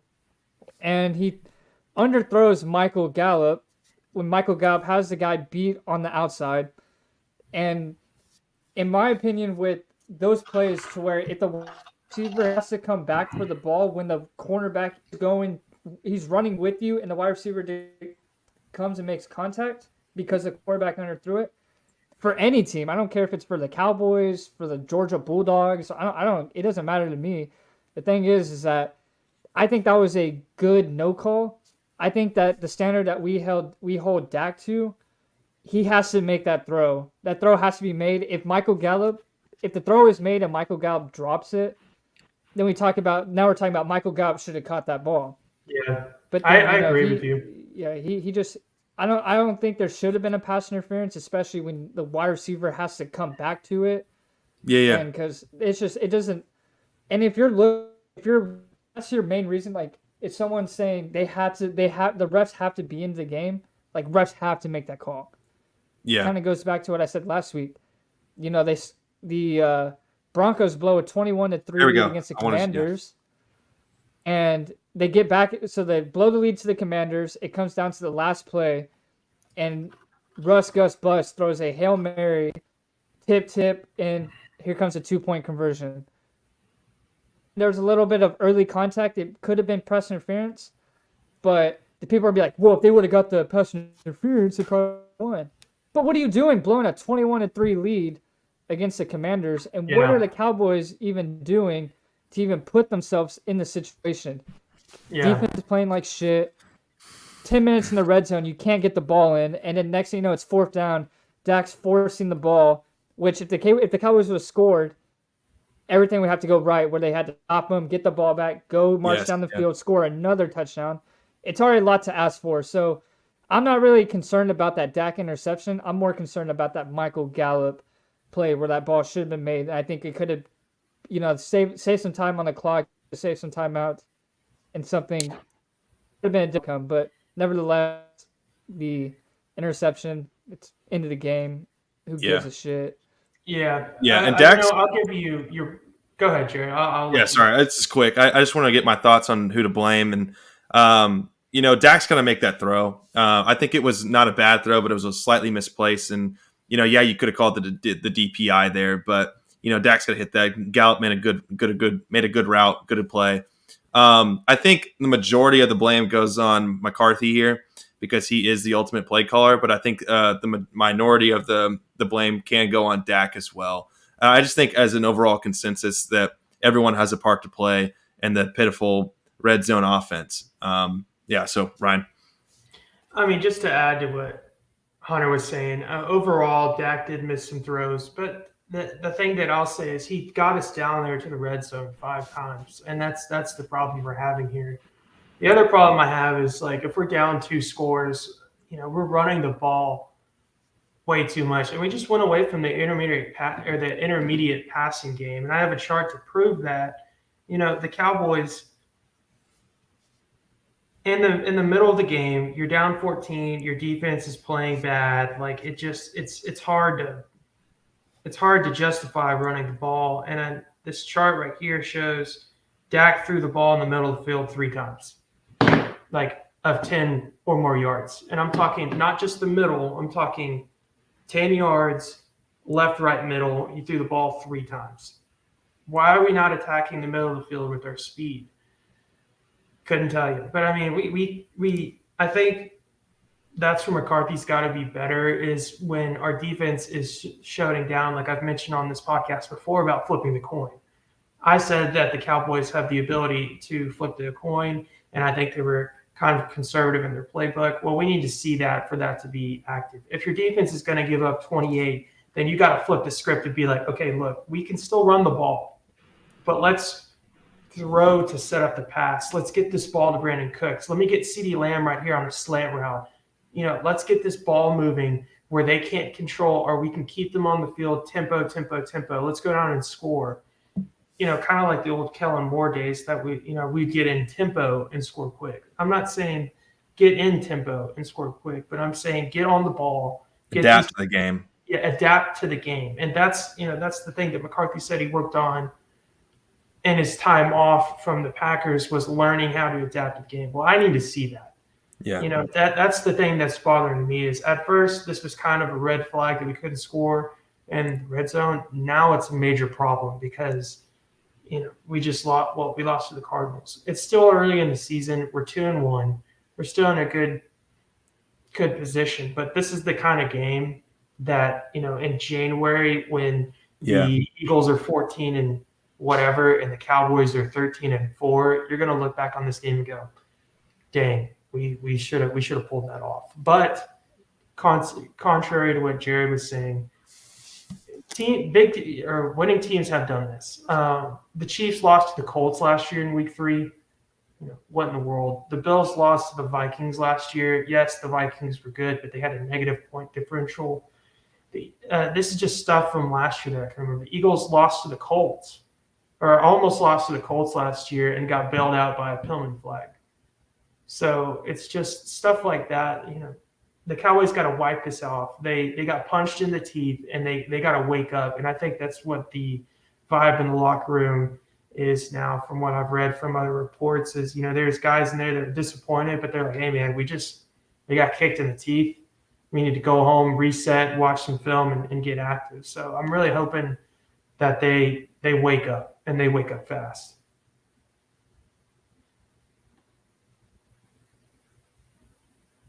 Jared, your mic's not working.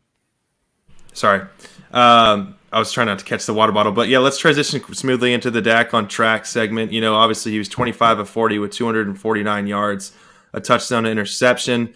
And I want to talk quickly about, we had questions about, can this offense move the ball? We haven't seen a full drive from Dallas. And this is one I've been kind of excited to talk about because it is a positive. All of Dallas's offensive drives practically started from their own territory. The average starting field position for the Dallas Cowboys was the 25-yard line, and they ended up going to the red zone, I think five or six times. Yeah, and so we saw that Dallas can move the ball, and I saw positive signs from Dak making plays on a lot of third downs, bailing us out of third down situations, and he was able to move the ball, which is what we expect. The problem was the red zone, obviously. And so I think a big concern in this game, in a game like we talked about adapting to the game, is we ran the ball 42% of the time in a game that we never even had the lead. That makes no sense to me. And I understand that the ground game was working, and Pollard did do a great job on the ground. But we have to adapt to the game. And if we're behind, we probably need to throw ourselves back into it. And we've seen Dak have the capability of doing that before. And with these weapons, I don't think there's any excuses as to why we're not pushing the ball downfield. It seemed like we were taking our time with methodical drives, and we looked like we had the lead when we had possession of the ball. But I think it was a positive sign that we were able to move the length of the field.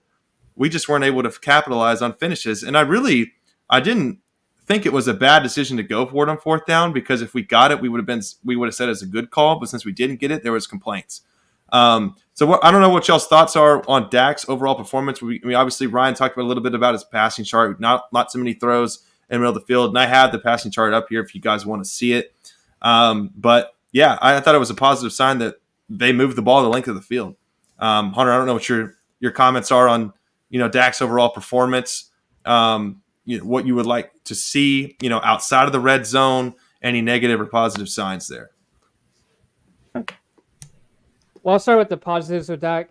One of the positives is, like you said, he's moving the ball downfield and in just that red zone. But, the red zone, you have to get to the red zone. However, you need to score the ball. At least we have a kicker. I would give a positive as a Cowboys in whole. At least the Cowboys have a kicker who can make a field goal. So then that's a good sign. But then, they're missing 3 starters on the offensive line, which, the first couple of drives, you can kind of tell they were struggling a little bit. They started to kind of pick it up more. There's a lot of penalties on the Cowboys, wishy-washy, kind of just an overall bad game. But Dak, it's like the Mike McCarthy thing. If Mike McCarthy's plays Dak orchestrating down the field, and then if Mike McCarthy, if he has full reins of the red zone, I give props to Dak for orchestrating them down to the red zone. But I don't see how Dak doesn't have any input into what's going into the red zone. And this would be one of those games that we talked about, how Dak needs to open up the playbook.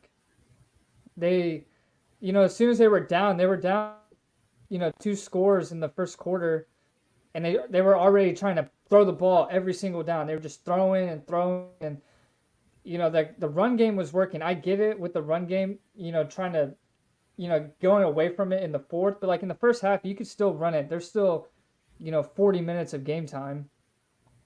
And, I'm going to give Dak a C+ for this performance, but it's also as like a, because I mentioned too how the defense is going to be the big part of this team probably all year, but they're not going to be able to shut out every single team they go against or force 3 turnovers like we've seen in the past.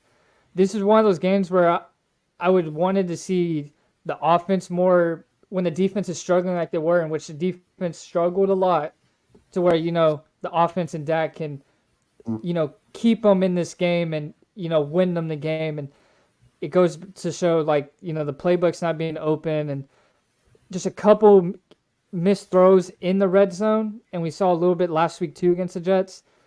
but even he had 3 starters out, and he made, I forgot which quarter it was, but there was a play where he broke like 2 tackles, ran. It was like vintage Dak, pre-snapped ankle. And I like how he was on his, moving a lot more out of the pocket and using his feet. Those are good signs when Dak is being mobile. He's not like the most mobile quarterback. It's not like a Jalen Hurts or Fields, but when Dak's on the loose, like he's a better quarterback than standing in the pocket, especially with 3 offensive line being out. Yeah, what grade, Ryan, do you give Dak for this game, and any final comments before we move into the Mamas Don't Let Your Cowboys segment? I'm gonna go B-. I think it was a decent game. He's got to score in the red zone, and I think Hunter's right. I got to see more from him in the red zone, but I got to see it more from the entire team. I didn't really like to see that, CD, like I mentioned earlier, CD Lamb not going up for that ball and the play calling. It was infuriating to watch in the red zone. He was able to move the ball downfield. I would just like to see it more in the playmakers' hands, and I think that's the big question mark for us as a whole. Is this McCarthy's problem or is this Dak's problem? I think it's both, but I would say it leans more on the guy that's on the sidelines that's orchestrating this offense. So, Dak's probably getting 2 calls in his head, goes to the line and chooses between the 2 calls. And I mean, clearly it was efficient until we got to the red zone, and that's just not it. And that goes back to what I'm saying about flipping the script. Is if our defense is, and I don't expect them to get turnovers every game. Yes, we led the league in turnovers last year, getting the ball back, but if they're not going to play up to standard and give 28 points up, then I expect their offense to go score 35. And you expect that from any team, but the Cowboys have the weapons to do so, and I was just very disappointed to see it. So overall, I give him a B-. He did miss a couple throws, but overall, I thought he had a decent performance. It's just the red zone. Yeah, and I have the same grade. I have a B- for Dak Prescott, and I have, you kind of said it all for me. But I want to read the medical guy's comments for Dak Prescott. He gave him a B-. He said he thought he played decently. He continues to be huge on third down, which I agree with his arm or his legs. Obviously, you want more scoring, but that's the basis of the Texas Coast offense. He would love to see more down the field throws, especially since it's obvious all wide receivers are healthy. Whoever Dak or Mike McCarthy is calling in the red zone, they need to be better. No excuses. Everybody is going to talk about the interception because it's the low-hanging fruit. Not the greatest decision. Dak took a chance, and it didn't work. If you think Dak played bad, then go watch the film and come back to me wrong. And then a couple comments from him about the offense and the defense before we move on. I want to get these in here. He said they were able to move the ball despite missing 3 offensive linemen. An interesting play calling. The red zone offense was way too predictable and neutralized their best weapons, quarterback and running backs and wide receivers in space. It was decent. The Cardinals had answers for just about everything in the red zone. Wide receivers named CD Lamb and Gallup have a combined 3 targets and 0 catches in 3 games in the red zone. This should be a crime. Stop using CD Lamb as a gadget guy and use him as the number 1 wide receiver. We have gadget guys. He would love to see more outside runs with Pollard and would love to see more shots downfield taken when available. And they need to score more touchdowns when getting into the red zone. And then finally on defense, medical guy talks about, and it seems as if the Cardinals were underestimated. Personally, he thought the defense got a little too smart with some of the alignment of their players, especially on the defensive line. Yet again, a mobile quarterback gave the Cowboys problems. With low athletic linebackers and safety personnel, with how the athletic linebacker and safety personnel is, that should be something that should be contained. And the defensive backs were not ideal against a lesser wide receiver group. And in conclusion, the Cowboys played worse and didn't capitalize on their opportunities. Penalties were something that ailed the boys throughout the whole game. Regardless, this is the NFL, and if the team doesn't play well, they can't get beat by anybody. I expect both sides of the ball to come out hot against the Patriots this week, which transitions us into Mamas Don't Let Your Cowboys segment and our predictions for the upcoming games. Mine's the same as last week. Mamas Don't Let Your Cowboys let the offense get into the red zone because they're not executing. But Mamas don't also let your Cowboys get hot in the red zone, because if so, they become a dangerous team and they go back probably to a top 3 NFL team in this league. Hunter, what's your Mamas segment? Mamas, don't let your Cowboys give Zeke a big game, or we will not be seeing Ryan in this podcast for about a month and a half. We don't want to make RG3 right. We don't want to see Zeke score 2 touchdowns in the red zone. Zeke has a big game. We're not seeing the analyst on this pod for a little bit. He's going to go into hiding. He already has a couple of hot mic moments. We don't need a big Zeke game. Mamas, don't let your Cowboys give Zeke a game. Right? Mamas, don't let your Cowboys play down to their opponents.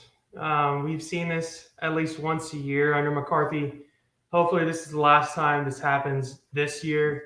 The Cowboys cannot afford to drop another game like this if they want to have good positioning in the playoffs. I mentioned that earlier. It's just disappointing. And going back to Jacob, the medical guy's comments, he's right. This is any given Sunday. And I think the Cowboys went in there too high-headed, and they got kicked in the teeth. And I hope it makes them pissed off, and I hope they go out next week to the Patriots and be like, all right, that's it, enough. And they go out and they show everybody what this team's capable of. I think, for predictions going into the Patriots game, we're playing them at home. They're a scrappy team. They're probably going to be a 7-9 win, New England team. I think one thing we should expect is Zeke to have at least one first down run of more than 10 yards, to where he does his feed me animation. I think if I was betting on this game, I might bet on a Ezekiel Elliott touchdown as his return to AT&T Stadium. But nonetheless, I think the Cowboys are pissed off. I think they're angry. I think that makes them play harder. And I think the Cowboys, it'll be close. But I think the Cowboys win this game 28-24. Ryan? Yeah, I mean, I've already said a couple of things what I think this game is going to be. I think it will actually be close, and the Patriots will try and throw the ball on us. However, I think you see a better Dallas defense, which you've seen in the past, and a major improvement in the red zone offense. There's been a lot of talk that McCarthy said, hey, look, we're struggling here. We're going to spend a lot of time in practice on the red zone. And it's kind of going back to what I said about him taking time off and adapting his game. I hope that actually comes into fruition here, and they do make that move. I'm looking forward to the Cowboys, along with Dak, taking that punch in the gut and waking up. And I think the score will be the Cowboys will come out and win this game 27-21. Nice. Cowboys game, yeah, I got a little close. I got 24-17 Dallas. We've seen Patriots, especially with the resurgence of Christian Gonzalez being a true. He looks like he can be a true number one. He's kind of having like a he had last year. Yeah, I expect Zeke to also have a couple carries where it's like, whoa, only if we had Zeke still. But if the Cowboys can figure out their red zone, I expect them to score points more points than usual against a Patriots team who's well coached, and I reportedly changing the hand signals for week. Greer and Zeke are on the Patriots now, so the Cowboys came up with a bunch of new hand signals, and so 24-17. Mac Jones probably tries to grab Micah Parsons' nuts, and Micah Parsons hits him over the head. Kills with him. Hammer. Hits him overhead with his hammer. And we'll probably see a little bit of Bailey Zappi or Will Greer in the game. Yeah, I think if Mac Jones did that to Micah Parsons, that Mac Jones would die on the field. And not technically. I think he would for sure die. So let's move into our 2-minute drill. Obviously, we have the medical guy and the analyst 2-minute drill. Medical guy covers all things injuries, and the analyst covers all things statistics. And I'll start off with the medical guy and his segment for this. Oops. Well, he'll start with Mike Williams. So Mike Williams, wide receiver for the Chargers, torn ACL, will be out about 8 to 10 months. Quentin Johnson or Josh Palmer time in Los Angeles. Nick Chubb reports say that only his MCL was torn, but other ligaments were stretched. That's not a good thing. A stretched or sprained ligament is not a great thing when referencing the knee. And still looking to 8 to 10 months before return. Trayvon Diggs, obviously, this is a big one that we haven't touched on. A torn ACL and a non-contact injury in practice that we weren't able to see, which is highly discouraging. We would have liked to have cried on a Sunday, preferably just for the nostalgia, but 8 to 10 months before returning for him as well. And then, of course, you got to address the Cowboys' offensive line. Zach Martin with an ankle injury, most likely more of a precaution than anything. Probably smart to keep him out of the game. Biotish, hamstrings, same thing, most likely more of a precaution, from the head coaching staff to kind of keep him out of this game and preserve him for the season. And then Tyron Smith, he's getting old. He had a knee injury. Same thing. I think it was, again, more of a precaution thing than anything. However, keep in mind, Tyron's biggest red flag is his availability in recent years. Missing one game to save multiple is most likely what the coaches were thinking. Christian Watson for the Packers has a hamstring injury, and he plans to play for the first time this season versus the Lions. Hamstring injuries can be a nagging thing. So hopefully he's not limited in any capacity, and he's, ready to contribute to a Packers team who will make it my top 10 later on in our NFL power rankings. And then Jimmy G for the Raiders. Concussion protocol. He got absolutely mollywopped in the game multiple times. There was a controversial, roughing the passer call, but he is fried. Derek Carr, Saints, AC joint sprain. Depending on his pain tolerance, he could be out 1 to 2 weeks. Jabu Wins is in for the Saints. If pain is too bad, could be up to 3 to 4 weeks. Keep in mind, it's on his throwing arm. Famous Jameis Winston, like I mentioned, is in this week. And, of course, on the DB list, the down bad list, we got our boy Jacob Clark, Cuzzo, the medical guy, tested positive for COVID. He was at Arrowhead Stadium this Sunday watching the Chiefs absolutely gang rape the shit out of the Bears. So he's placing the blame on Kansas City, Taylor Swift, and Travis Kelce. Roasts are necessary.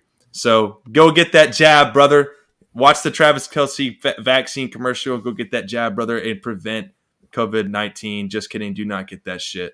That concludes the medical guy's 2-minute drill. The analysts, present us with your 2-minute drill analytics. Well, that was a really, really good coverage from Jacob. Props to him, and T's and P's.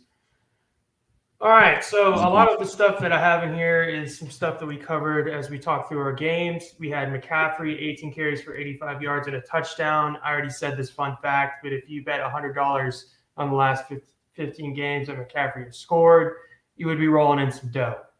Next up, we're heading up north to Cleveland. Watson and Cooper finally learned how to connect. Cooper had 7 receptions, 116 yards, and a touchdown. Deshaun Watson said after they played the Steelers that he played terrible and he acted like a buffoon.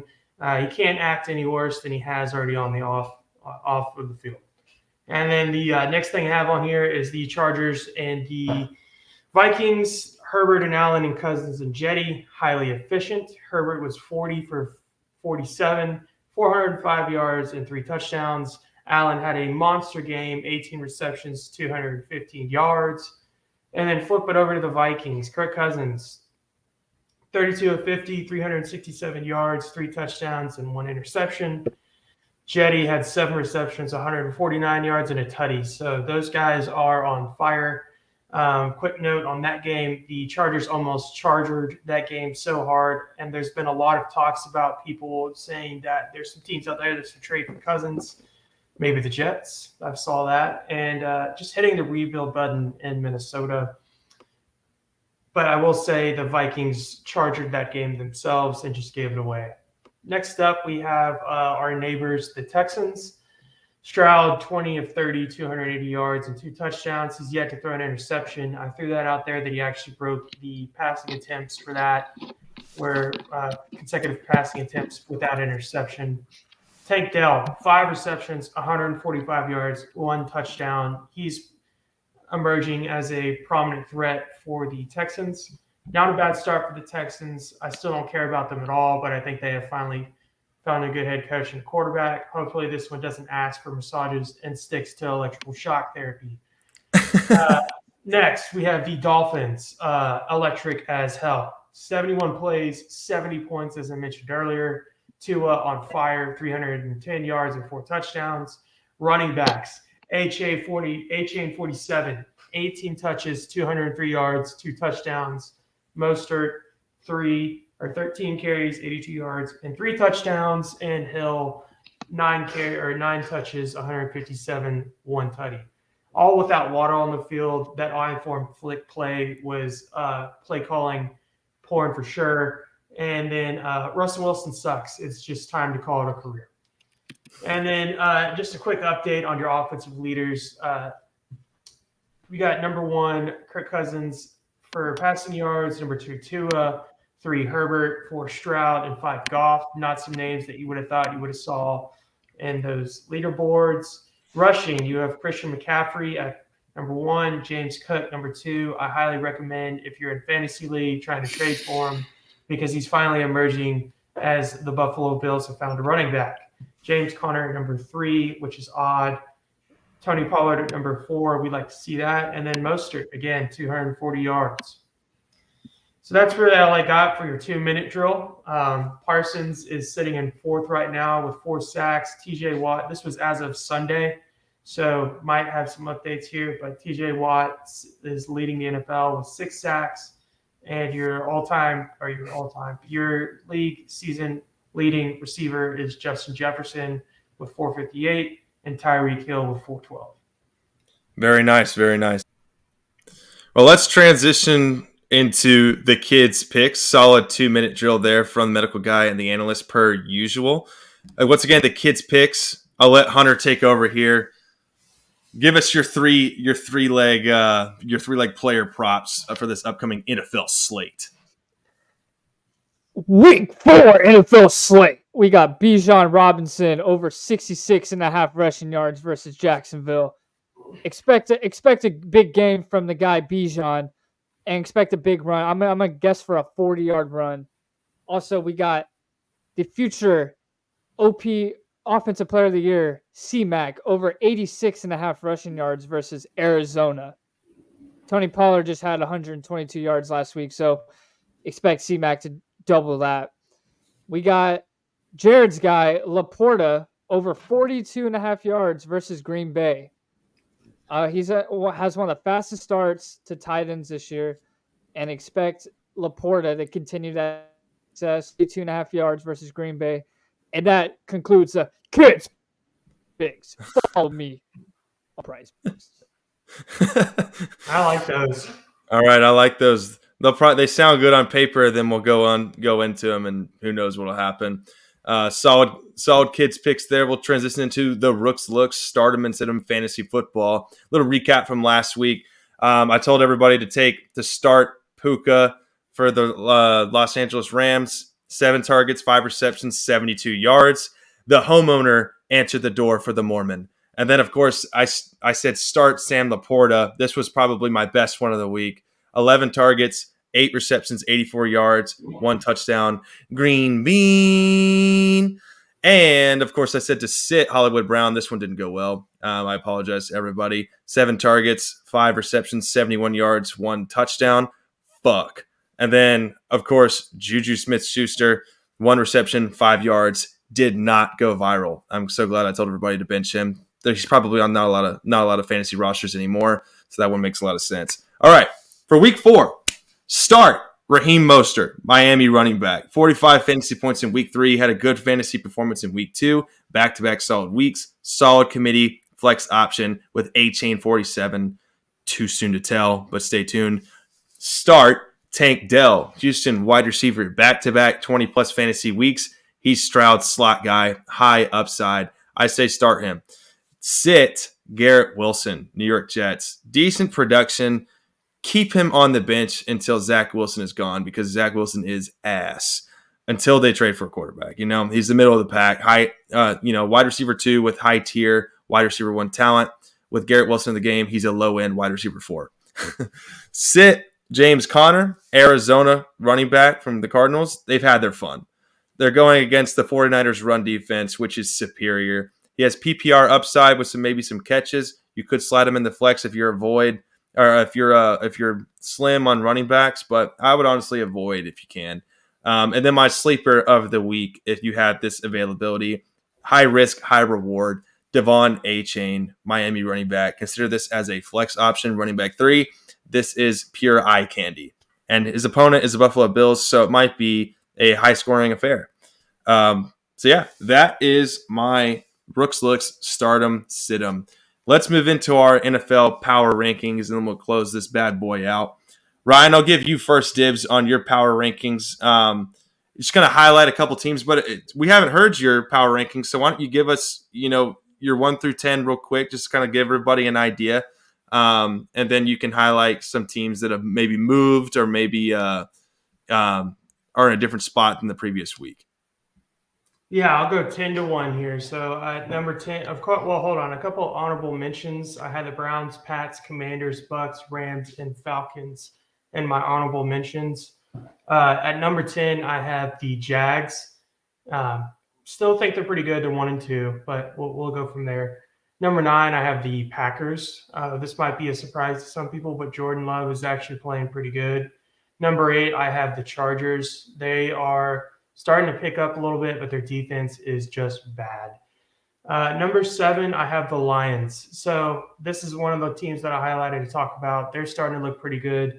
Shout out to my fellow credit analyst at work, Ian Horgan, major Lions fan. But he is high on the Lions, and I think they actually have a pretty good opportunity here to, build on what they're doing here. But we'll see. So that's just through week 3. And then number 6, I have our Dallas Cowboys. Previously, I had them at number 2, but they just, after that disappointing loss, you got to put a big old question mark on our forehead.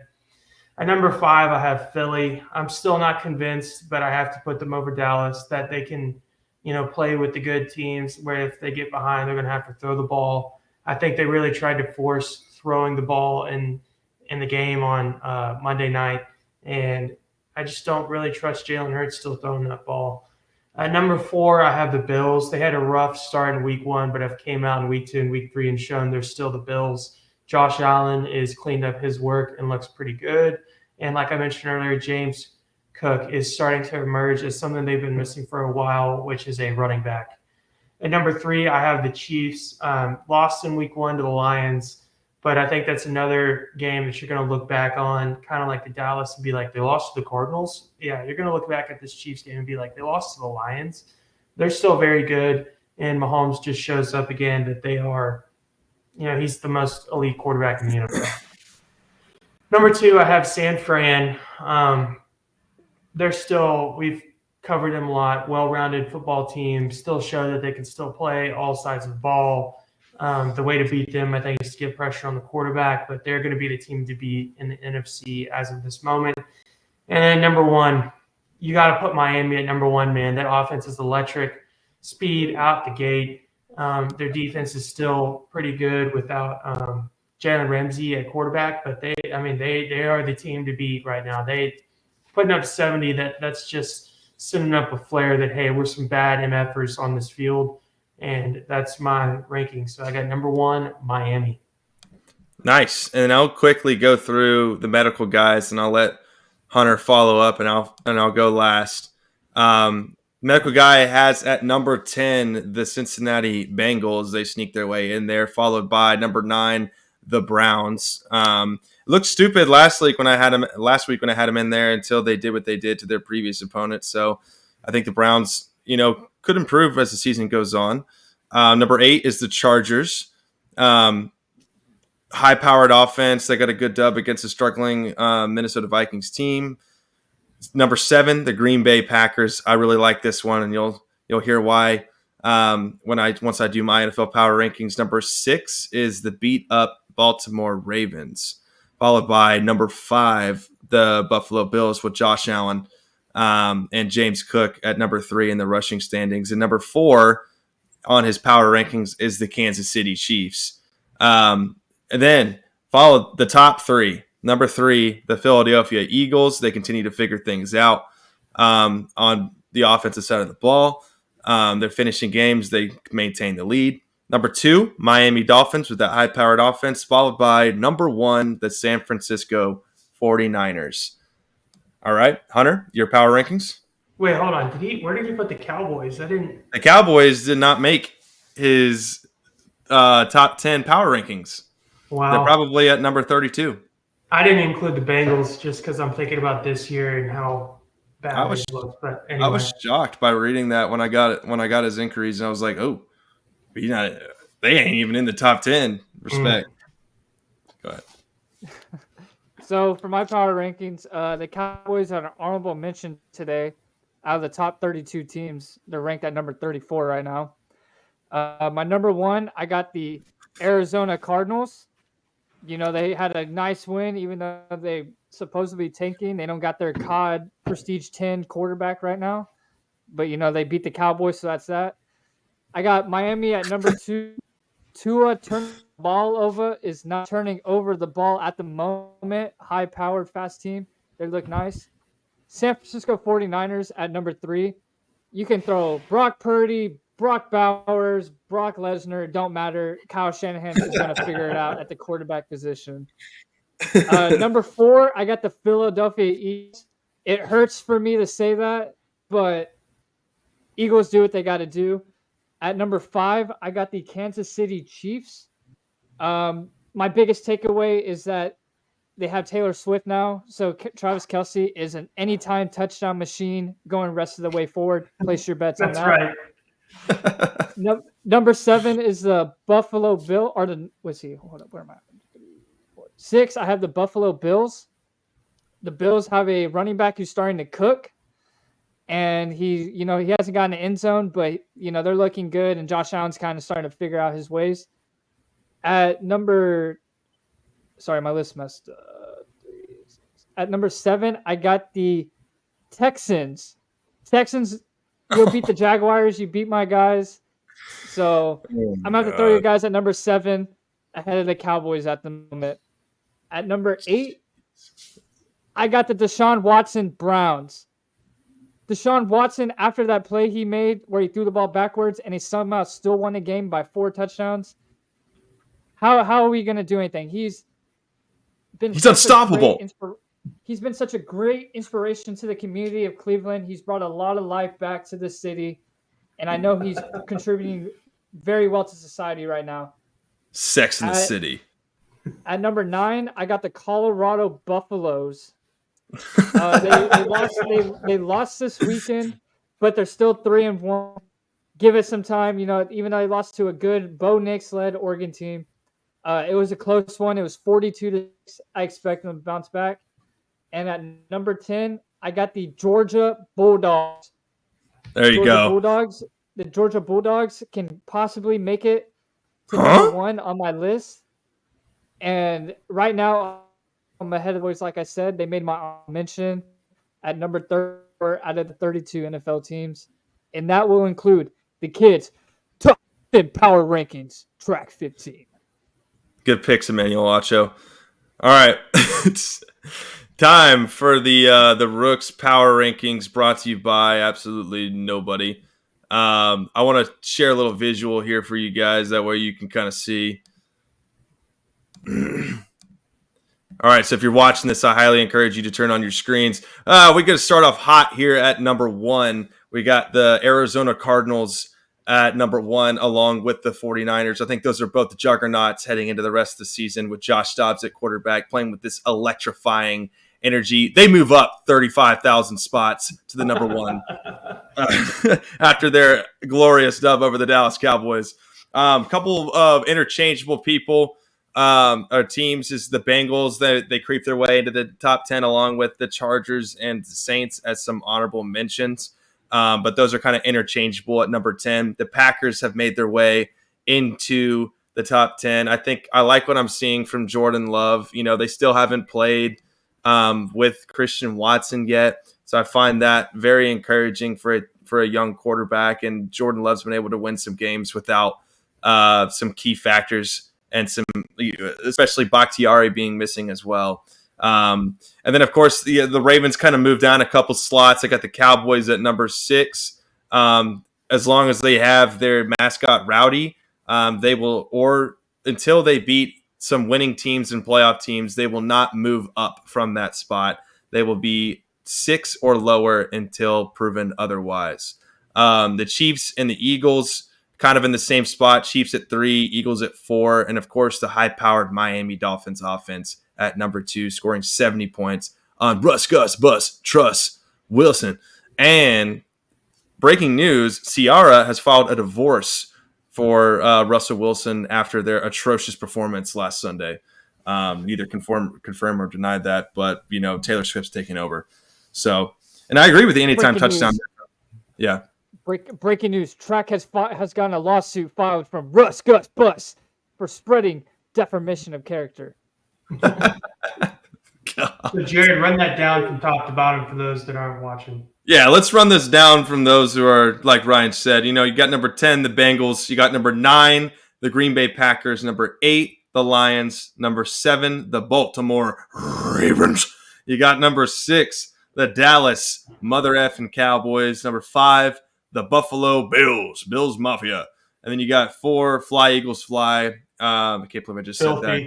Filthy Eagles. Mike Trout's Eagles. Number 3, you got the Kansas City Chiefs. Number 2, the Texas Rangers. Get fucked. Number 2, the Miami Dolphins, excuse me. Number 1, the Arizona Cardinals and the San Francisco 49ers. Yeah, that's what we need to do is from now on, any team that beats Dallas, they're automatically number 1 in the rankings. They're automatically number 1 in the rankings. Their Cardinals are really good. I really expected this from them. They're a good team. They got Marquise Brown. They got number 1 over there. They got a brand new coach. Yeah. So that wraps that up. Solid power rankings, boys. And let's wrap this up with our records of the week, and let's get out of here. We'll start with the kid for his record of the week. Actually, you know what? The kid, you go last. You got a special one. I'll let you go last. Ryan, you can start with your record of the week. My record of the week goes into interceptions. I would just like to point out that currently Jimmy Garoppolo has thrown 6 interceptions. If we're going to pocket watch interceptions this year, watch them closely because it's a little bit ridiculous that we're not doing that. So Jimmy Garoppolo leads the league in interceptions. Give me 2 seconds. Sam Howell is next, along with Stafford, Jones, Allen. They're all right there behind him. And Jalen Hurts has 3, which goes into me saying that he can't really throw the ball. So, all right. My record of the week. What a diss track right there. Damn. Yeah. The diss track. Yeah, that's for all the people that are pocket watching the 1 interception that Dak threw late in the game, trying to win. Good job, Tupac. Good job. I love the diss track. Love the diss track. What was that cooking? All right, records of the week. Minus the 2 songs that Cody Johnson came out with. I haven't gotten a chance to shout out him in a while. He's coming out with his new album, Leather, November 3rd, right before opening weekend for hunting season. Perfect time for the May Brothers. But his 2 songs, Work Boots and Watching My Old Flame.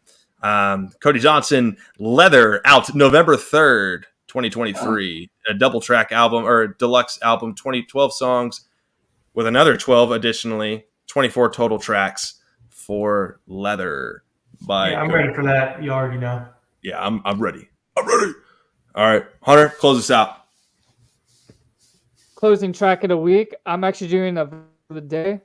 It's going to be blessed are those who are persecuted because of righteousness, for theirs is the kingdom of heaven. Matthew 5:10. And just a daily, verse of the day. God is good. Accept Jesus Christ into your heart. You get a chance, read Bible, build that stronger relationship with the greater good, whoever that might be, and watch your life just turn to better. And I'm glad that I have Jesus Christ accepted into my heart now. Yes, sir. We do as well. In the podcast. Way to end the podcast with the way, the truth, and the life. As a personal DAC disciple, I appreciate that.